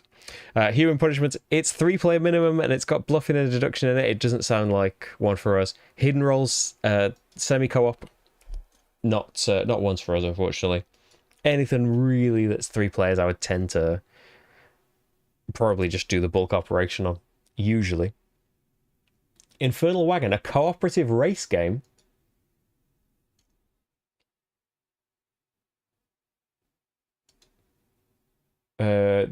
Game plays in 7 minutes at most until an endgame condition is met. Place 3 starting cards and the wagon on the last one. There is no turn order. When the time is right, the player with the best card plays it. They draw a card and any other player can take a turn. Once a card is played, move the wagon onto it. Place the exit card in 7 minutes to win the game. I know I've put games on maybe with less information than that, but that sounds cool. I'm putting you on a want. I want it. Insecta. The Ladies of Entomology. Collect the most beautiful, interesting collection of insects in the world. We've known the history and travels of great naturalists, but the work of many women remains unrecognised. At a time and faced with obstacles that seemed insurmountable for being women, they were brave, irreducible, and tenacious in their passion for insects. Insecta is a tribute to entomology and these women. As an entomologist, you will compete with other players to collect the most beautiful and interesting collection of insects in the world. Each turn, you can choose 2 insect or target cards to get the most points. Each entomologist will show and facilitate some of these objectives according to the order of the insects and the places where they are in the world. So I've only got the cover so far. Naming conflict. I don't really know. So yeah, there's no rules or anything yet, but I like the theme and stuff. We'll check back in on that. Inside job, 3+ players, deduction, hidden roles. Not for us. I should put like semi-co-op as a mechanism. I'm not interested in. But then sometimes games can have like both, can't they? They can be co-op, or you can play in a different mode as semi-co-op. And so I would be excluding games that might have that option. Do you know? What? How have I never heard about this? Orlean roll and write. What? I was thinking I need to wrap this part 1 up soon, but hold the phone. A draw and write adaptation of the game Orlean. Orlean is like, I don't know where it was in the top 50, and I made that top 50 years ago. But yeah, a permanent keeper in our collection. An absolutely fantastic game. In Joan of Arc, 1 to 5 players will draft followers that will help them move about France, gather goods, build buildings, establish trading stations, make money, and contribute to beneficial deeds. Player that is able to best utilize the followers they choose will score the most points and be the winner. A number of follower tiles are pulled from a bag. Players take turns drafting the followers and taking actions that correspond to the follower they've chosen. After the followers have been drafted, the bag resets until you've exhausted a bag per player. It's got the bag building. It's an adaptation of Orleans. It sounds pretty fantastic to me. Yeah, right up there with Need. Kamigami battles, deck building, we're fighting each other. Katharina, I have seen this actually come into stock in English in places. I don't really know much about it. Win the Tsarina's favour with help of an innovative card mechanism. Start the game, choose 3 or 6 project cards in your hand and put them in your action row. At the top of each project card is a list of 3 cities. At the bottom is an action and a bonus. That's 3 decades. Wait, it's probably one that I can't really just get a sense of. Speed reading the description. Any word from the publisher on card sleeve sizes? No rules just yet. But I think it's out. There must be like rules about for it. I'll look back in on that. Kingdom's Dragons sounds really, really cool. It's put solo as well. We put it straight on a want. Do we put it straight on a need? You lead a band of 8 plucky townsfolk. You will send some of your workers into the caves while the dragons are abroad in order to recover their treasure hoards piece by piece. Other workers will acquire help and assistance in the town or attempt to find a way past the castle guards using strength or bribes, opening the way for you and remaining workers to enter the castle rooms and spend the treasures your team has recovered to buy valuable artifacts. Once all of the artifacts have been claimed, the player whose band has acquired the most artifacts is victorious, gaining recognition and all of the glory and stuff. I mean, key games just in general are always worth checking out. Keeper in particular. Not that I've played too many of them, actually. I've played Keeper, Keyflower, and Keyflow. Keeper is my favourite of those. I'm going to put it straight on a need. I'm going to put it on a need. Kids Chronicles. Chronicles of Crime, but it's for kids. Looks like German versions are on their way. King of Monster Island. Is this like King of Tokyo? King of New... Is it King of Tokyo? They're not games that we ever really played. That was Richard Garfield and ELO, wasn't it? King of Tokyo, it's right there, yeah. Was there another one though? Was there one that was King of New York? There was like a spin-off or something, wasn't there? So this looks like that kind of thing, right? Board Game Geek's not loading, so I can't tell you. Kingdom Builder Empire Edition, what's that? Kingdom Builder is absolutely fantastic. Oh, is this like a everything in one box? Or like a really special edition because it's €300? Or €300? Are you supposed to say like, it isn't a plural, is it? Is it just €300? This is loaded though. Everything for Kingdom Builder with custom miniatures and larger tiles. Ooh, so it's like a proper souped up Kingdom Builder. Ooh, I've got a lot of Kingdom Builder stuff.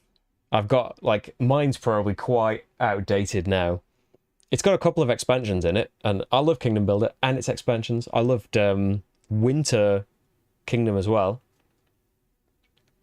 But yeah, there's Kingdom Builder expansions I still haven't got, partly because they wouldn't fit in my big box. Oh, it looks like it's been like a recent Kickstarter. No, I didn't see that. Okay. Yeah, I'd put it as want, but let's face, I'm not going to have. I think we're going to have to go for. Paul did a playthrough of the Key Dragons game. I have to check that out. My watch list is so massive. But I kind of, like, I know I've said that, like, I'm watching Get Back for, like, the millionth time. But that's just because I'm not really paying attention to it.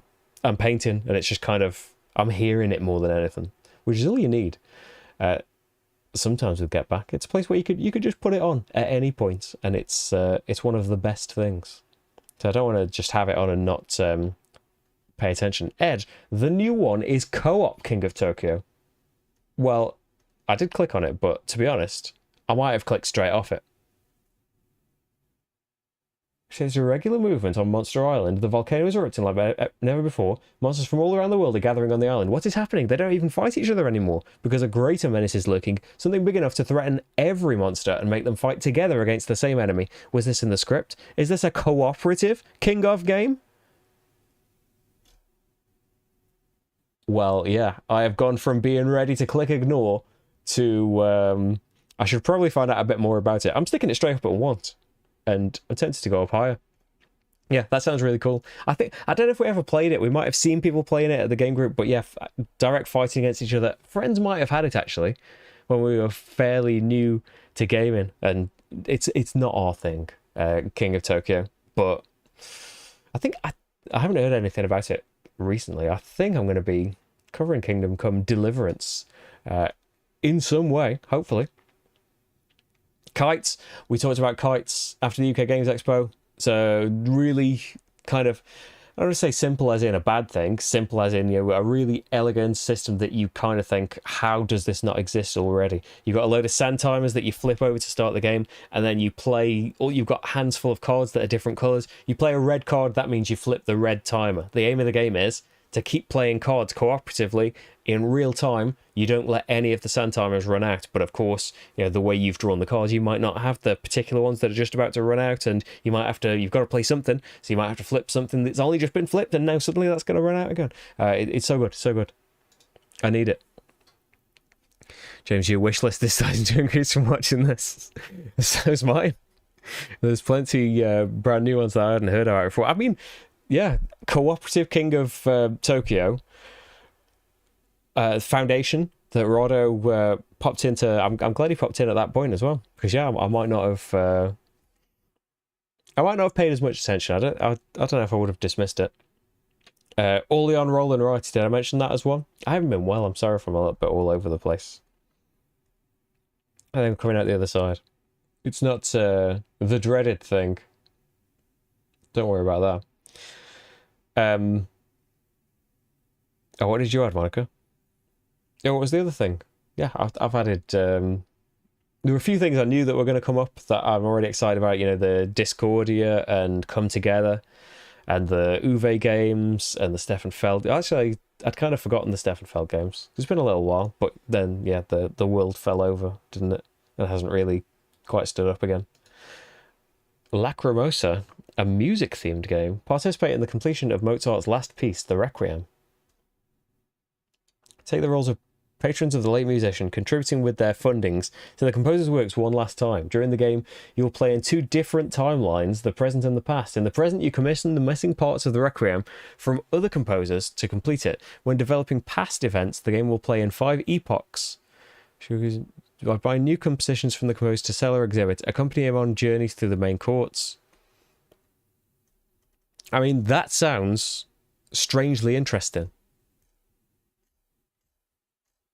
That sounds cool. Meaty.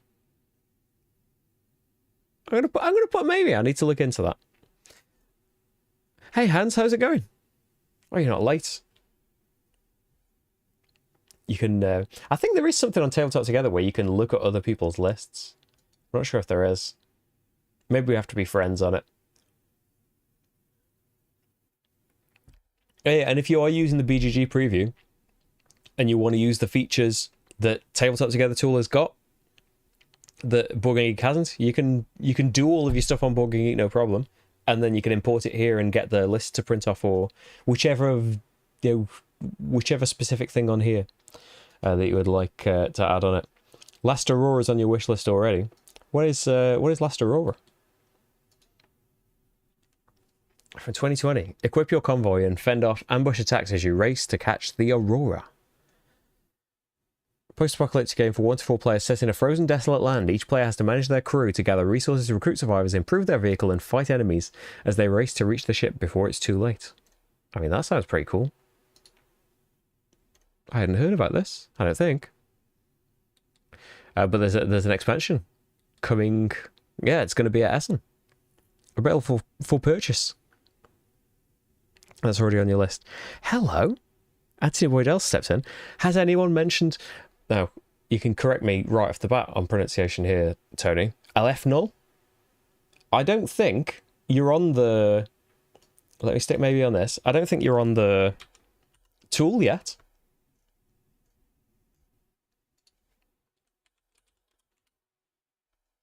No. No games. But when it comes in, we'll be chatting about it. But yes, now you have. Someone has mentioned it. That is going to be at Essen. Right? I hope so. Hey. It's about time I got something vaguely right. You're here for the butchering of the German place names for other board games.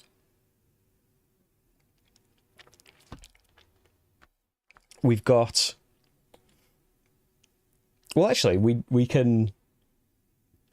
A little diversion. We can have a preview of the preview.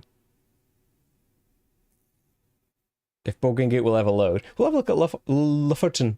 I can't pronounce things. We'll have a look at this for a second. But yeah, we can have a look at Elf from just its Bogging Geek page. It doesn't have to be on the preview, does it? We make the rules. So your fleet of longships, you are determined to make the most of the 4 essential goods. Try to be the most powerful Jarl of the archipelago. Load merchandise from the market into your longships, bring them back to your clan. For each type of merchandise, a particular scoring will grant you an advantage over the opposing Jarl. No matter what the situation is, your game is to earn more power points than the opposing Jarl in the final scoring to become the most powerful Jarl. You have 2 players with innovative hand management and a rotating board. I mean, you've sold me on rotating board. Not a lot at the moment, but I mean, yeah, it sounds pretty cool. And Sebastian Dujardin, if I'm not mistaken, is one of the designers of Troyes. And as I've mentioned earlier on, anything any of the designers of Troyes do has got to be... I mean, I'm not going to stick it on need right now. I'm going to need some more information, but I'm going to stick it on a maybe. After all, it's... Oh, the files went to the printers today, and it's going to be... Well, I presume, since you mentioned it, it's going to be available from Frosted Games at Essen, right? So you can check out. What's in the prequel to Nussfjord? Is it? Thematically, is it? As a successful magician, you've been... see, I'm trying to push past the loss of voice now. Yeah, I can pronounce the title of the game. I can't pronounce the word successful successfully. Right, it's not live. You can go again. As a successful magician, you have been able to fund a lifetime of research by delivering to the petty demands of liars, philanderers, gluttons, and the least of humanity. How refreshing, then, that when a client should emerge with a commission of horrifying simplicity that has the potential for acquiring a vast amount of knowledge, perhaps the ultimate knowledge, albeit at the expense of many millions. Release the denizens of hell into the earth with Baphomet, the Sabbath goat, at their head for one night only and let them run amok. Let us see the consequences, for aesthetic reasons only, of course. However, do not expect this matter to proceed without interference from the church and or from hell itself. The best laid plans do not always go the way expected. Inspired by the Black Easter novellas by James Blish, the aim of Aleph Null is to successfully summon the demonic Prince Baphomet, who, when he appears, expects there to be no cards in your hand, the main deck, and the discard pile. If there are any cards remaining in these zones, you lose. However, not losing in this way does not mean that you have won. I like that. That you cannot lose the game. Any cards still in play also count against you. Too many and you will lose also. The sooner you win, the better your chance of surviving any due punishment. And you can see an illustrative demo from the designer out on BGG and the draft rulebook. But you heard it here first. You probably heard it somewhere else first, but maybe you heard it here first. It's just gone to the printers. When it appears on the tool, Tony, I don't know if I'll be able to do it live to prove it to you, but that's going on Need. What's going on over here? What's going on in Phone World? Oh, getting times being called, but we'll get through some more. How much more of this page have we got? Oh, like half of it. We're gonna have to do like a part 2 at some point. Well, yeah, I don't know if we're gonna do like parts where I go through like the entire list as it grows to like be hundreds and hundreds. Well, not hundreds, thousands of games, isn't it? But yeah, we'll check in from time to time, I think. There's board and dice loot box. That's like mini expansions for a load of board and dice games. That's kind of cool. So like quickly scrolling now to pluck things out. Marrakesh is a Stefan Feld, isn't it? That's the new one, is it?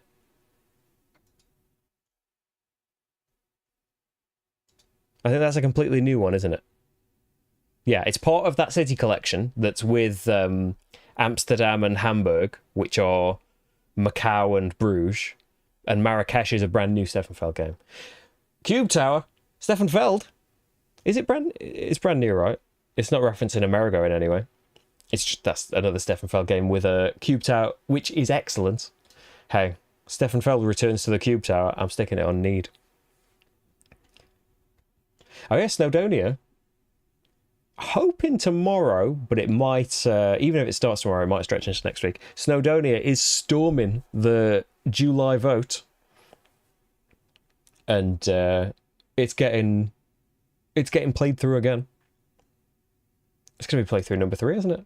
Number 2 with the master set, but number 3 overall. Who doesn't want some more Snowdonia?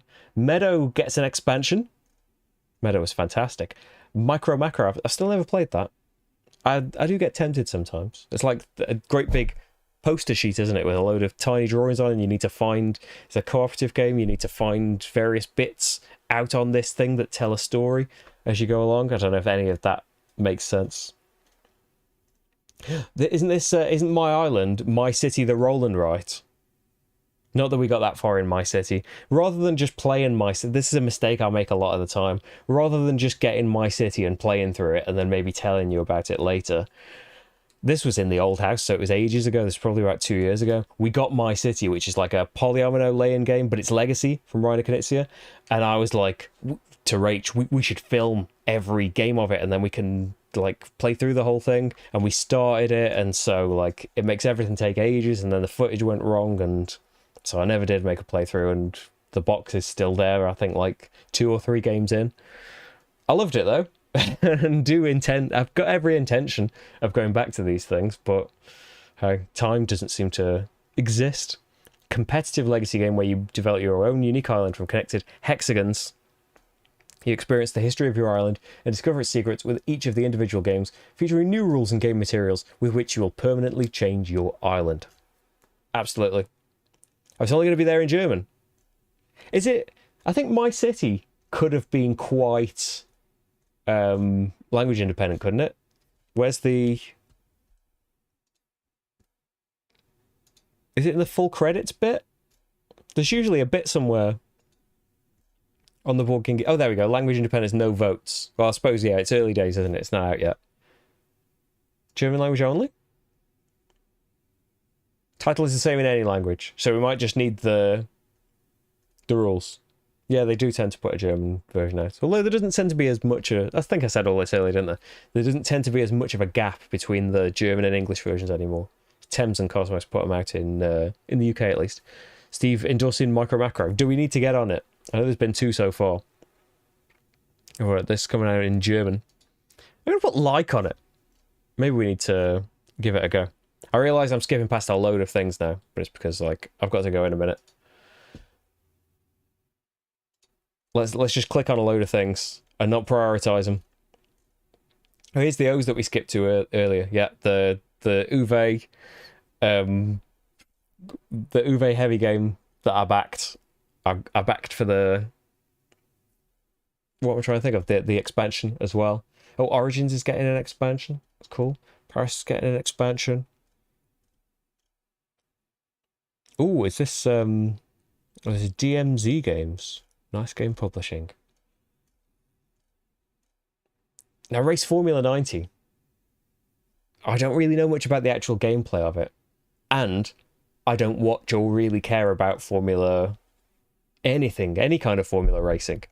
But the game itself has intrigued me, and I have been tempted in the past. Has anyone got Race Formula 90 and thinks I should pick it up?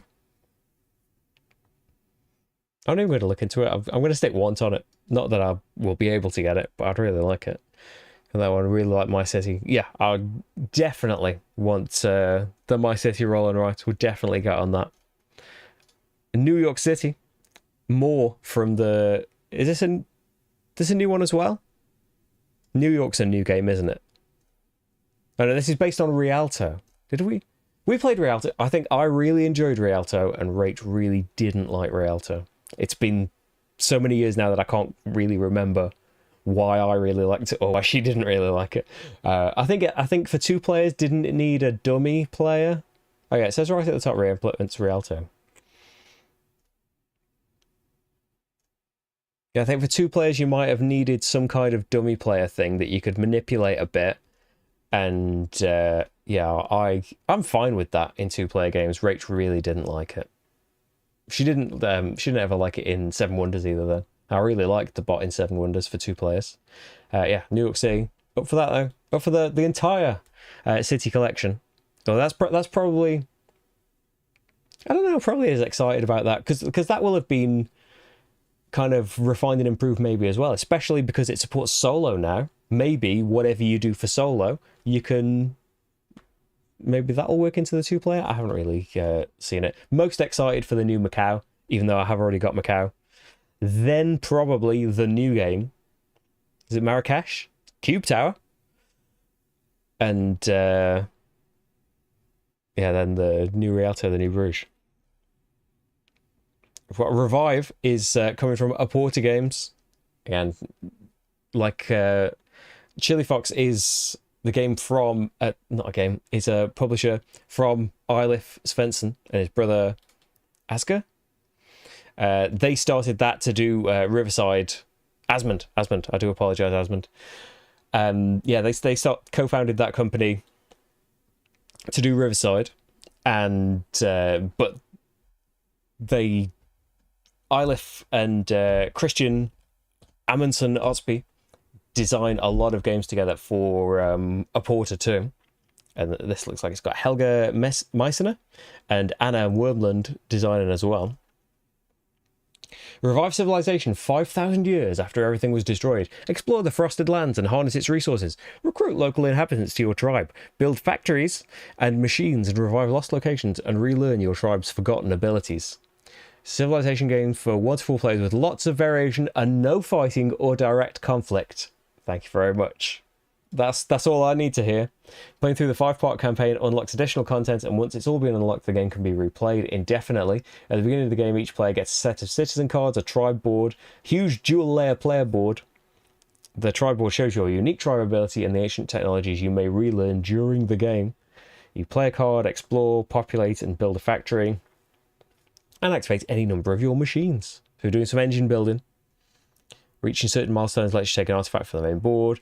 They boost one of your scoring categories. The game ends when all artifacts have been taken, and the player with the most points wins. There's another one where I've been seeing pictures on social media of like the prototype, or I think that's a prototype one, or is it like a 3D render? Yeah, it looks absolutely gorgeous. The map's randomly generated with map tiles. Yeah, very much on board for Revive. We're going to stick that straight on a need. Oh, Roll Canberra's expansion is going to be available. Rush MD, I see you. I still haven't got... I think these have just been delivered to backers, haven't they? Yeah, I need the Rush MD expansions for sure. Oh, here we go.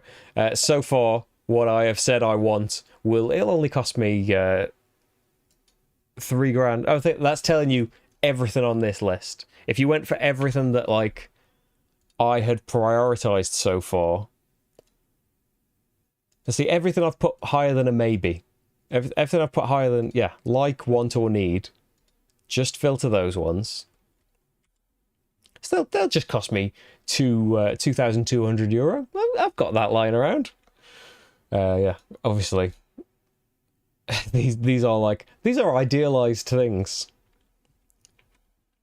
We'll know, like, no one's coming back with all of these things. I don't want to... Yeah, we want to get New York City on a thing. I realise I'm skipping past a load of things that are probably great, and I will look into them. Or maybe we should do this again. This was fun. And yeah, as I was hoping, like I hope that it would be like a nice thing for us to hang out and have a look at these games and stuff. But also for me, and hopefully show you some games that maybe you haven't been aware of yet. But anyone that like knows their stuff, which has happened several times, well, yeah, plenty of times throughout the stream, games that I might have not been as excited about or dismissed, yeah, put me right on them. New Rhino Connected. Sanshuchi! Sorry, San Francisco. Oh, come on, I'll tell you about Sanshuchi. Sanshuchi is absolutely fantastic. Where am I going? I don't know where it is. Hang on.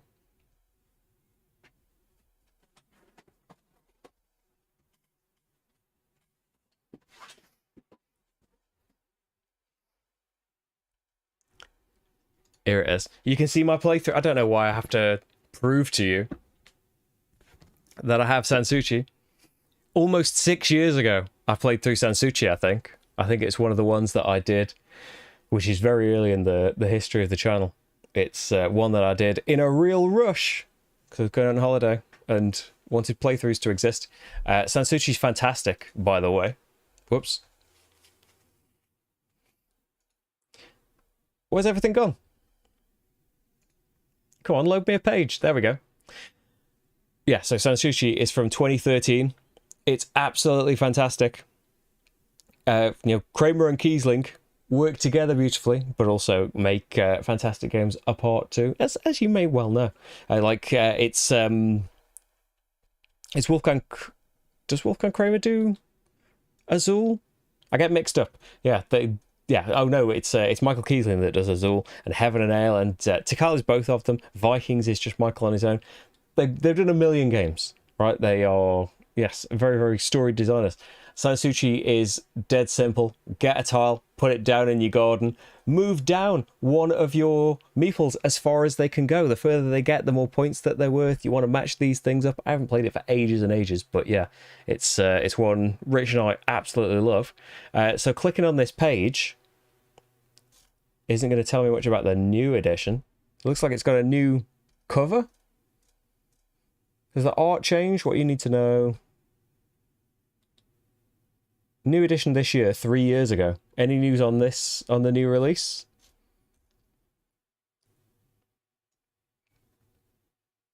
So there's a new edition, but okay, so the artwork's been like updated and stuff. You see Eric Martin tweeting about it there. Looks like the central board might be a bit smaller. Well, not really any details about that, but yeah, if maybe Sanshuchi's been out of print as well. I remember it being a quite cheap game to get hold of once upon a time. But yeah, maybe it went out of print and stuff. I don't need Sanshuchi. We'll see what's new with it. I should put it as a maybe, really, but Sanshuchi is pretty fantastic. San Francisco. You become an urban planner whose goal is to create the greatest redevelopment plan in the famous city of California design districts in each of the 5 types, racing against all the other planners. Choose the right moment to take on projects, but be careful. If you take on too many, it'll be harder to gain more. And yeah, always interested in trying Rhino Knizia things. Not that I could try and do them all, because hasn't he designed about 400 games? I don't think that's like kind of hyperbole. I'd be keen on finding out more about that. I'll put that as a maybe. Will CTG and level 99 be at Essen this year? I don't know. The CTG wasn't at the UK Games Expo, but they had Spiral Galaxy, who does like the Kickstarter fulfillment for them in the UK. They were at the UK Games Expo selling their things. So yeah, I wonder if, I don't think we've had any Chip Theory Games things on here so far, but it's early days. Like I haven't seen anything one way or the other. Hey Graham, how's it going? Rise and Fall looks great. Is that on here? Oh, wasn't this at the UK Games Expo? It's Castle Outside the Berlin. I visited the gardens. So You've Been Eaten is good. So You've Been Eaten. Hey, Ludicreations, by the way. Perfect time to step in. We're nearly at... Sorry to skip past the R. We're nearly at So You've Been Eaten. I remember when we talked about that was like one of the first lessons that we came to when you were telling us about an early. I think it was like an earlier theme of So You've Been Eaten. You're telling us about how it could be a 0-player game as well. We'll get to it. Rise and Fall. Christoph Bollinger is designed Archipelago, and is it four? Was it Four Gods? It was for something. It was like a tile laying game. We didn't enjoy very much. But set aside that. Full control strategic game. Each player controls a civilization trying to expand and progress. Immersive and addictive game, easy to understand, no luck or randomness. You've got a 6-card deck, make it really accessible from the start. For its full control aspect and the fact the learning curve seems to be a constant line of progression. Deck, bag and pool building. Yeah, that sounds, it's ticking boxes. That sounds pretty cool to me. I think, did they have a stand at the UK Games Expo? It's not one we managed to stop off to, if it was. But that needs to... I like the sound of that. I'm basically treating Want, Like, and Maybe as all the same entry, aren't I? Apart from things that I'm just jumping up to need. Right, we were at S, weren't we? There's a new Sagrada mini expansion. I have got one of these. It's not the new one. I have got one and I've never played with it yet. It's another thing that, very idealistic with the buy-in of stuff, but hey, I can't be as idealistic with finding time for it. I want it. There's a Sagrada Legacy that's like, I think it's been rumored for like a long time, or it's been kind of announced and there's not really that many details about it. Yeah, I've got no real information about it. Ian of Floodgate Games did say a little bit that like, yeah, that is coming, but I can't wait. Sagrada is so great. Love Legacy. But what we were going to talk about, September, the new Mind Clash game. I don't know much about it, but I know Mind Clash are great. So You've Been Eaten, though, from Luda Creations. They're at UK Games Expo. Screen printed town pieces make it look beautiful on the table. Do I need to go... I missed out on showing you... Why can't I type? We will look at So You've Been Eaten. I want to look at these screen printed... It's like pictures of prototype. Oh, here we go. Ooh. Oh yeah, look at these boat pieces and horse pieces and stuff. They do look lovely. Yeah, we need to check that out. I've started it, haven't I? Yes. So You've Been Eaten. Why have I got this up on its own? Where's the Wargame Geek page? Designer Scott Arms and publisher Luda Creations and artist Quanchai Moria.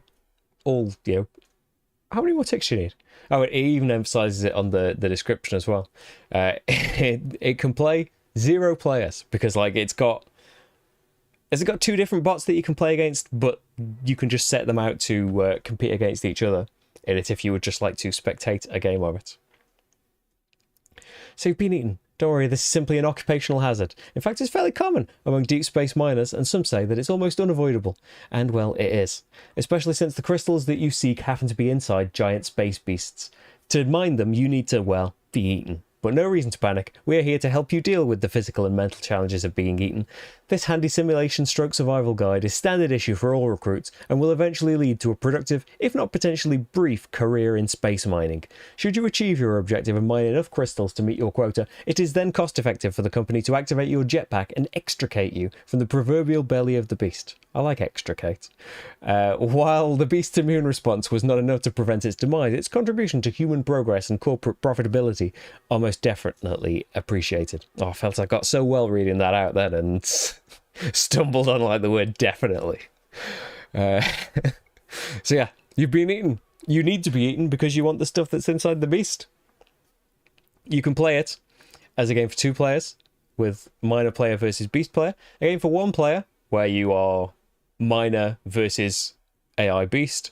You can play it as the beast against AI miner, or you can play it with sleeping beast versus robot miner and just watch the game play out. Yeah, it sounds pretty cool, doesn't it?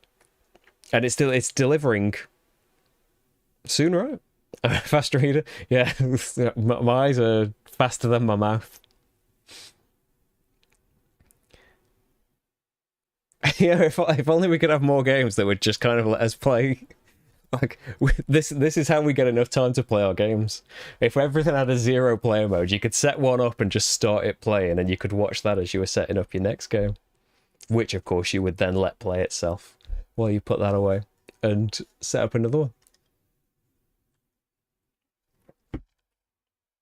Yeah, I mean, like from the theme initially, it's got a good sense of humor going for it, but yeah, it's a beautifully written description. Working on the -1 player mode. Just gonna text message a random saying how someone else's game has gone.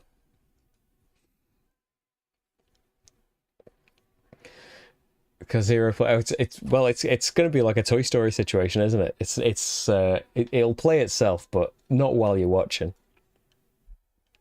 I mean, that's got to be a need, hasn't it? How could it not be? I mean, yeah, I mean that can surely be like. I mean, as interested as doing a solo playthrough will be of So You've Been Eaten, surely there's got to be a 0 player playthrough as well, hasn't there? Where we just watch the game play itself out. I know I did say I really needed to go. I just want to scroll past to just make sure there's anything vital that I haven't mentioned. It's been delivered. I do apologise. I'm behind on the times. It's delivered and going to be available at... I was about to say the UK Games Expo. It's going to be available at a thing that already happened. No, it's going to be available at Essen Preview. You were at the UK Games Expo as well, weren't you, Ludwig Creations? I think you were one of the... Well, I know that you're one of the people that we didn't get to see, and I'm gutted about that. But that is my own disorganisation. And disorganisation? I think. Hopefully at Essen. A streamlined version of Patchwork. I mean, Patchwork's pretty streamlined, isn't it? Done by Uwe Rosenberg and Marianne Waj?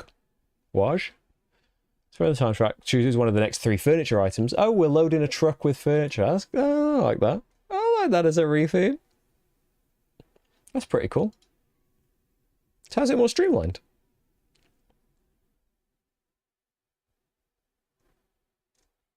I don't really know. I think that's worth a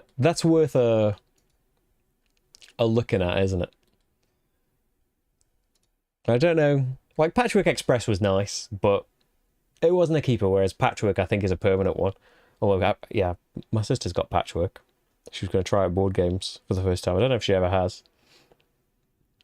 Yeah, So You've Been Eaten was supposed to be there, but the backers hadn't got... Fair enough, yeah. The backers didn't have the copy, so you didn't sell it there. 06 Plus. Yeah, there must... It says streamlined as well, so there must be things about it. Maybe it's simpler shapes, maybe it's a smaller board. 7 isn't the whole thing, is it? So yeah, smaller board, maybe bigger pieces or simpler pieces, perhaps. Just like a quicker game in general as well. So yeah, that's a cool idea, isn't it? Yeah, because Patchwork, like elegant as it is, can be a bit of a mentally distressing game of like what you were giving the other person versus the state you're going to put yourself in by taking the wrong piece. Starship Captains. You can watch my UK Games Expo recap to see more about Starship Captains. We played a demo of, like, it's still, subject to change, and it was a prototype that we played, but absolutely fantastic, inspired by many, many classic sci-fi things, and throughout the artwork of the game, it's filled with little jokey references to things. It is an action selection game. We have workers of different types on our spaceship. I don't know if we've got... Oh, there's 28 images, yeah. It's just not showing me all of them here. So you can see out here, like, this is your spaceship, and you can see various workers of different colours. A worker of a particular colour, and they are types of workers, engineers and navigators, that kind of thing. The colour of the worker tells you which sector they can work in, so they're either moving you about on the board. There are missions out. You can see on the missions there, you need certain colours of workers to get the different benefits from them. So you're travelling around, doing these missions, fighting pirates and stuff, getting influenced with various factions. Yeah, it was surprisingly speedy, really, really fun to play. Like 40 to 100 minutes. Oh, it is meant to be quite a speedy game as well. So we had a 3-player game in, like, bearing in mind that it was a demo, learning it for the first time, I'd say the 3-player game was done in under 90 minutes. So yeah, a 2-player game, especially once we're used to it, I imagine will be lightning fast. But yeah, it was full of great choices. It was great. And yeah, asterisk that being a prototype, and another asterisk, you know, I'm using the tabletop together tool. I've got to say something nice about it. No, I wouldn't. I would recuse myself maybe.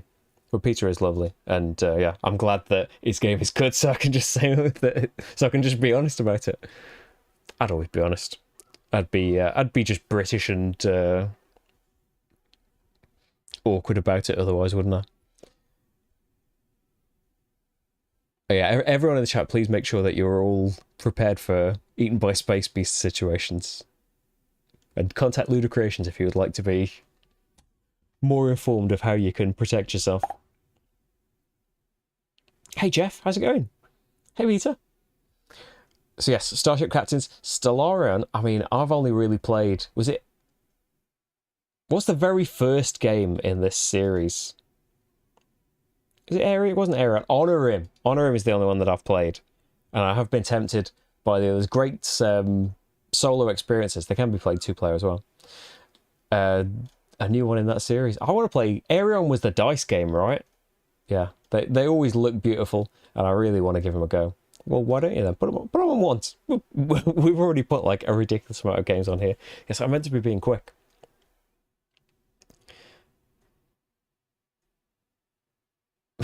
Yeah, heartbreaking trying to work out which games to keep out when you're moving. Oh, there was one before Honorim. I haven't even played the first one. I'm talking rubbish.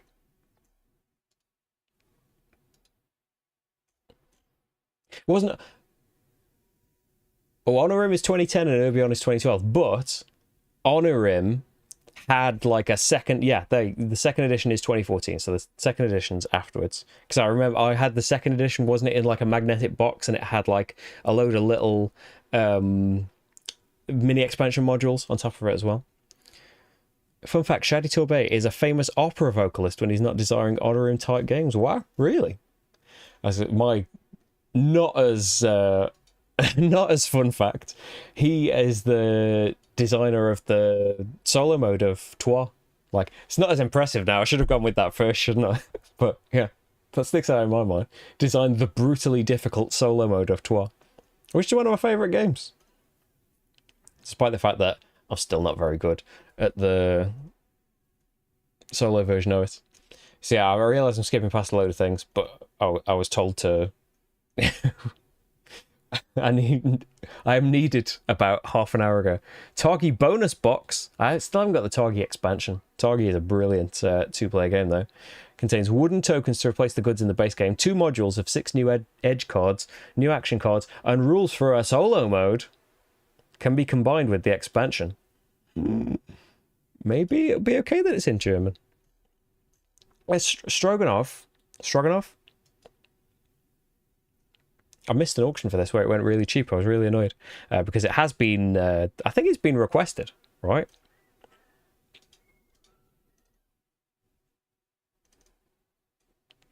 Collect the best furs to gain wealth and fame as you move across the vastness that is Siberia. Eastward across the landscape, they can spend horses if they want to travel further. Once they've advanced, they may take a basic action like trading and collecting furs or coins. They may take more advanced actions such as visiting a village, setting up a yurt, taking a Tsar's wish, setting up a hunting lodge, or buying a landscape field. All of these actions, combined with exploring and some storytelling along the way, earn players victory points at the end of the game. It does sound cool. I think, did we look? I don't think I looked it up while I was on here. It got requested after the June recap, I think. And yeah, it's gone on my radar. I've been looking out for it. Stroganoff always made me think of Rurik, and I'm not sure why. Nice. Quite a beefy guy. I mean, why is that not their tagline? Yeah, Marty's probably eating my dinner by now. I don't think dinner's ready. And I think me still being here is the reason dinner's not ready. Don't worry, it'll be okay. I just want to make sure I'm not missing anything. No, this is like a cinema game? Filling theatres. The most important celebrities.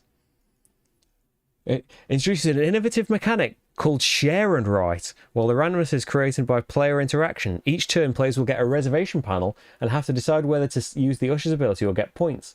They need to mark a reservation of their board on the right or left by scratching any of the 4 tickets. Okay, I'm not entirely sure what all of that means. It's a scratching off game?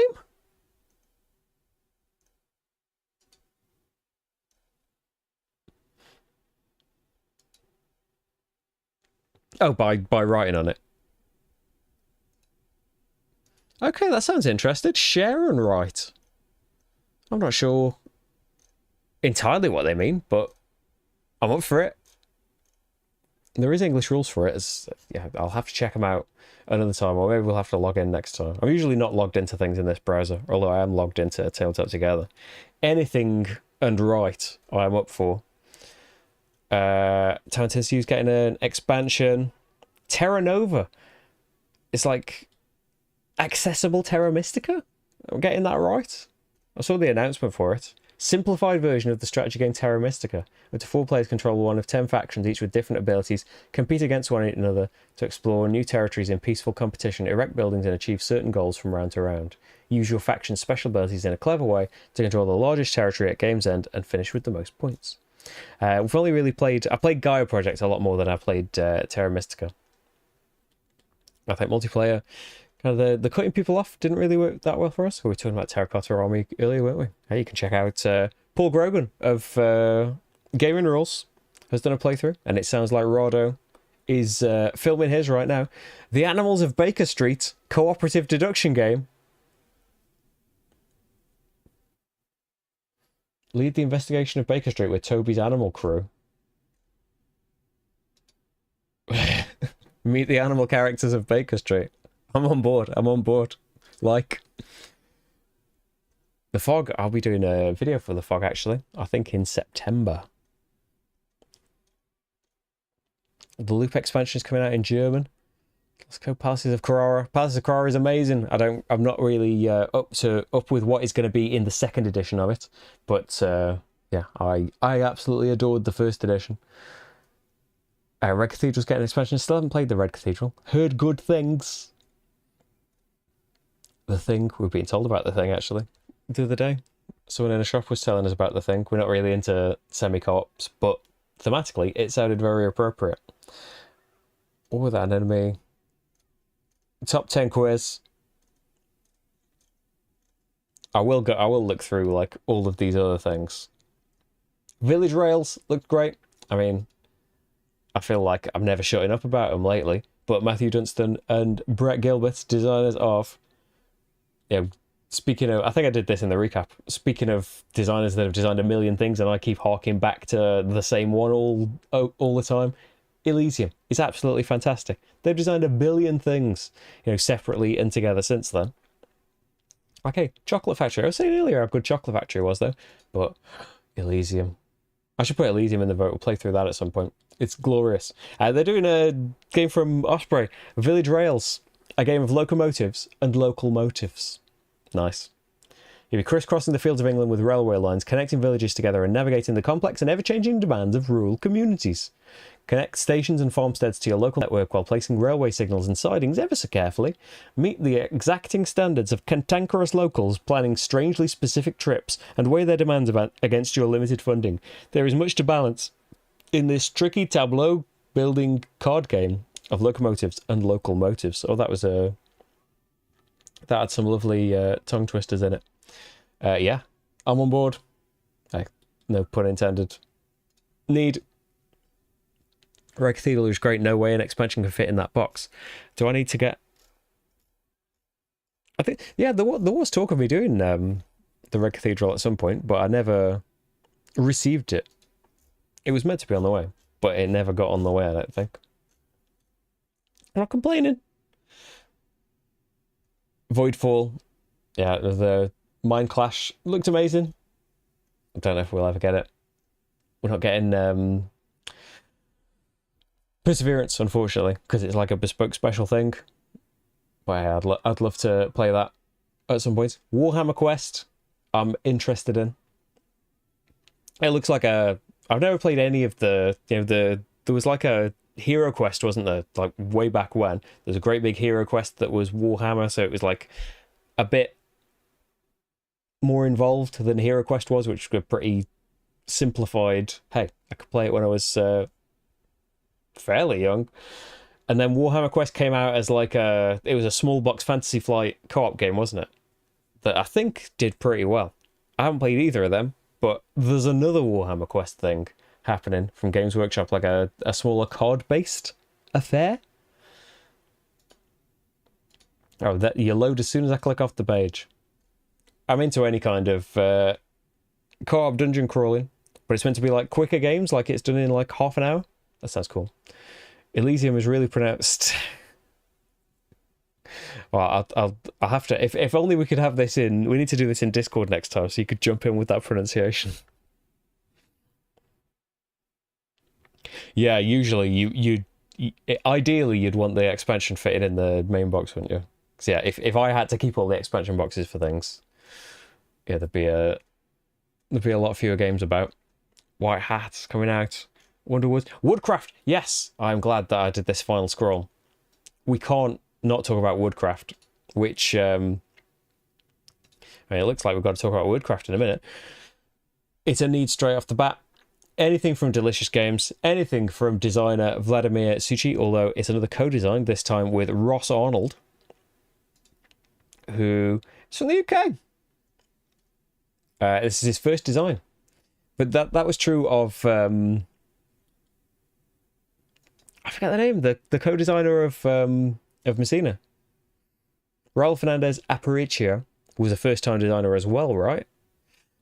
So I wonder if this is a similar situation, that Ross came to Delicious Games with a design and they have collaborated on it to bring out the final version.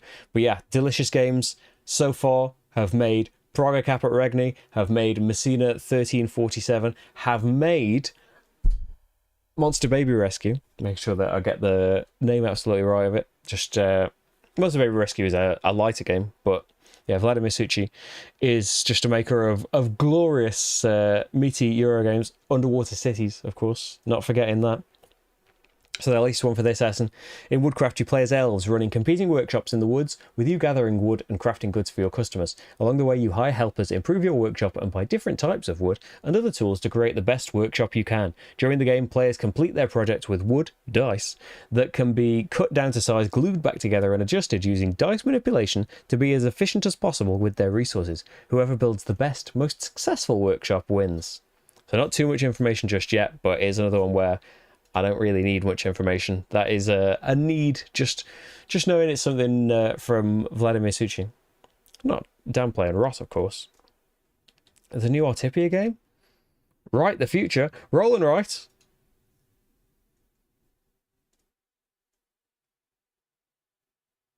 We're leading gangs. Create our own thriving criminal empire in a crime-infested cyberpunk future by cleverly filling your player sheet. Dice are rolled. Sounds like a rolling right. Sounds like I'm into it. Oh, is it updates that are making it a bit slow? Yeah, I'm going on once on a rolling right game. Artipia. I mean, yeah, Artipia are a reason to stop and take notice. This looks like... Well, you might expect it from the title of Wordcraft. A word game. A word game with strategic paths to victory. Craft words using the 26 letter cards. Focus on the achievement cards. Score the most experience points and win. The letters are separated in 5 categories based on the frequency they appear in the English vocabulary. On each of the 3 rounds, only some letters from each category will be available. On your turn, form words with the available letters, and they indicate which letters used by placing cubes. By the end of the round, only the players with the majority of... Oh, that's interesting. So you're trying to think of words. So every time you use a letter that's available, you put a cube on it. And you will get points by having the most cubes on those letters. So you're trying to think of of words that involve... Oh dear. The most valuable letters the most. Firefox is apparently sponsored by Nike. That sounds like an interesting take on a word game. I mean, that does sound pretty cool to me. Generally, word games haven't gone down very well with, I don't know about the game group as a whole. I think they kind of like paperback. Rachel's not too keen on word games, though, which is fair enough. I think, yeah, there's still a load more games that I haven't said anything about right now. We're still on 2 pages. And what have we... We've got through half of them. That's not too bad, is it? 318, 153 we haven't said anything about. I think that's not too bad. It has been... I've been rabbiting on for quite a long time, haven't I? It's from the Dystopia guys. Oh, what is... The Wordcraft game.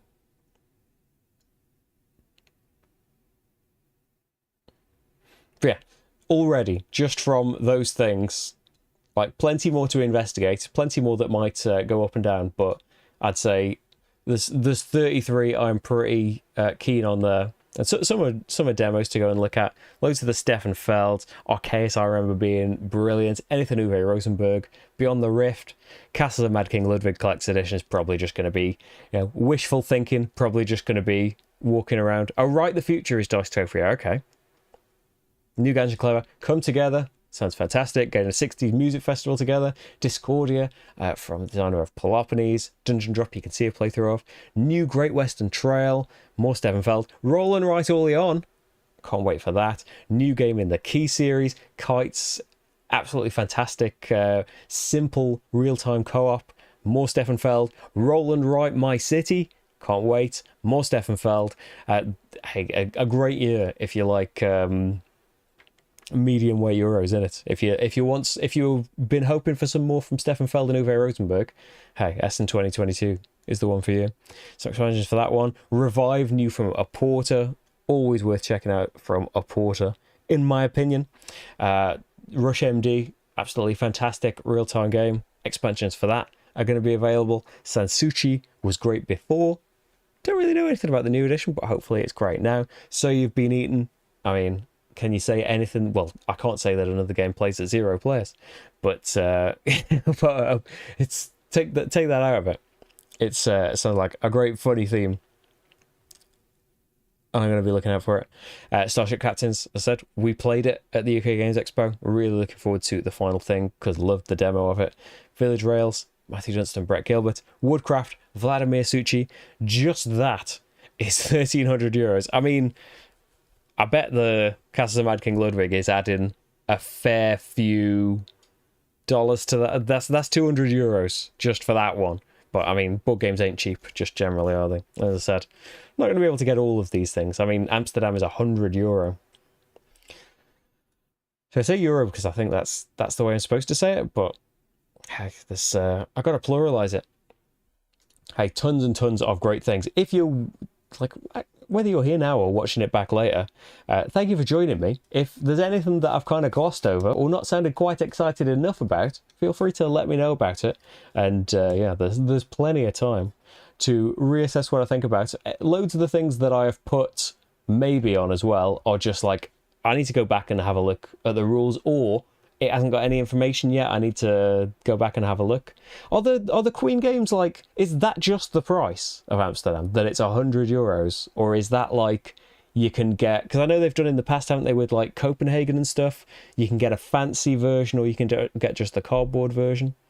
Because yeah, if they're all €100 each, yeah, as I said, I don't know if I can even afford to get to Essen. Never mind, certainly not to get to Essen and buy all of those games. We haven't even gone through all of it yet. That's the thing. We've only gone through half of the games that are on the list now, and I don't know how many were on the list last year, but generally there's like 2,000 games on this list, isn't there? More than that, probably. So, yeah, this is probably a bit, this is maybe 10-15% of what the final thing, we've maybe gone through 5% of what the final list will end up being, and already I've got more games than I could possibly come back with. Hey, Frederick, by the way, I don't think I said hi. I have to remember, like, things just slip out of my brain. But yes, we should do this again. I don't know if we should do it for every single game, because it would take forever. Because, yeah, I tend to ramble on. Yeah, thanks a lot for being here, everyone. We'll Yeah, there'll definitely be a top 10 and stuff. I hope there'll be something for Gen Con. Maybe I should just get a list together and do stuff. But I thought this would be a fun idea, and I've really enjoyed the stream. Hopefully you have too, and hopefully it's let you know about at least one thing that you didn't know about before, and you're now keen on. Oh, thanks, James. See you soon. But yeah, I'm saying bye to everyone now. I'll go and find out what I'm needed for. And yeah, see where Marty's been chilling. Thank you so much, everyone, for being here, though. There are ways you can support the channel. Down here, they're in the description. You can't really see what I'm pointing at, can you?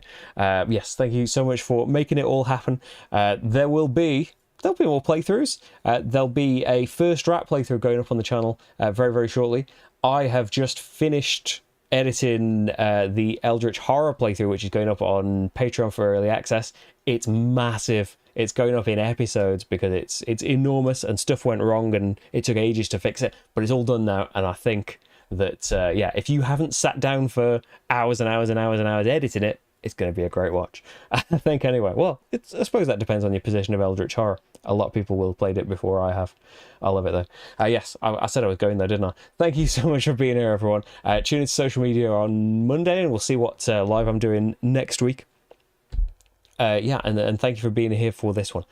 We'll see you very, very soon. Bye, everyone. Bye. Bye.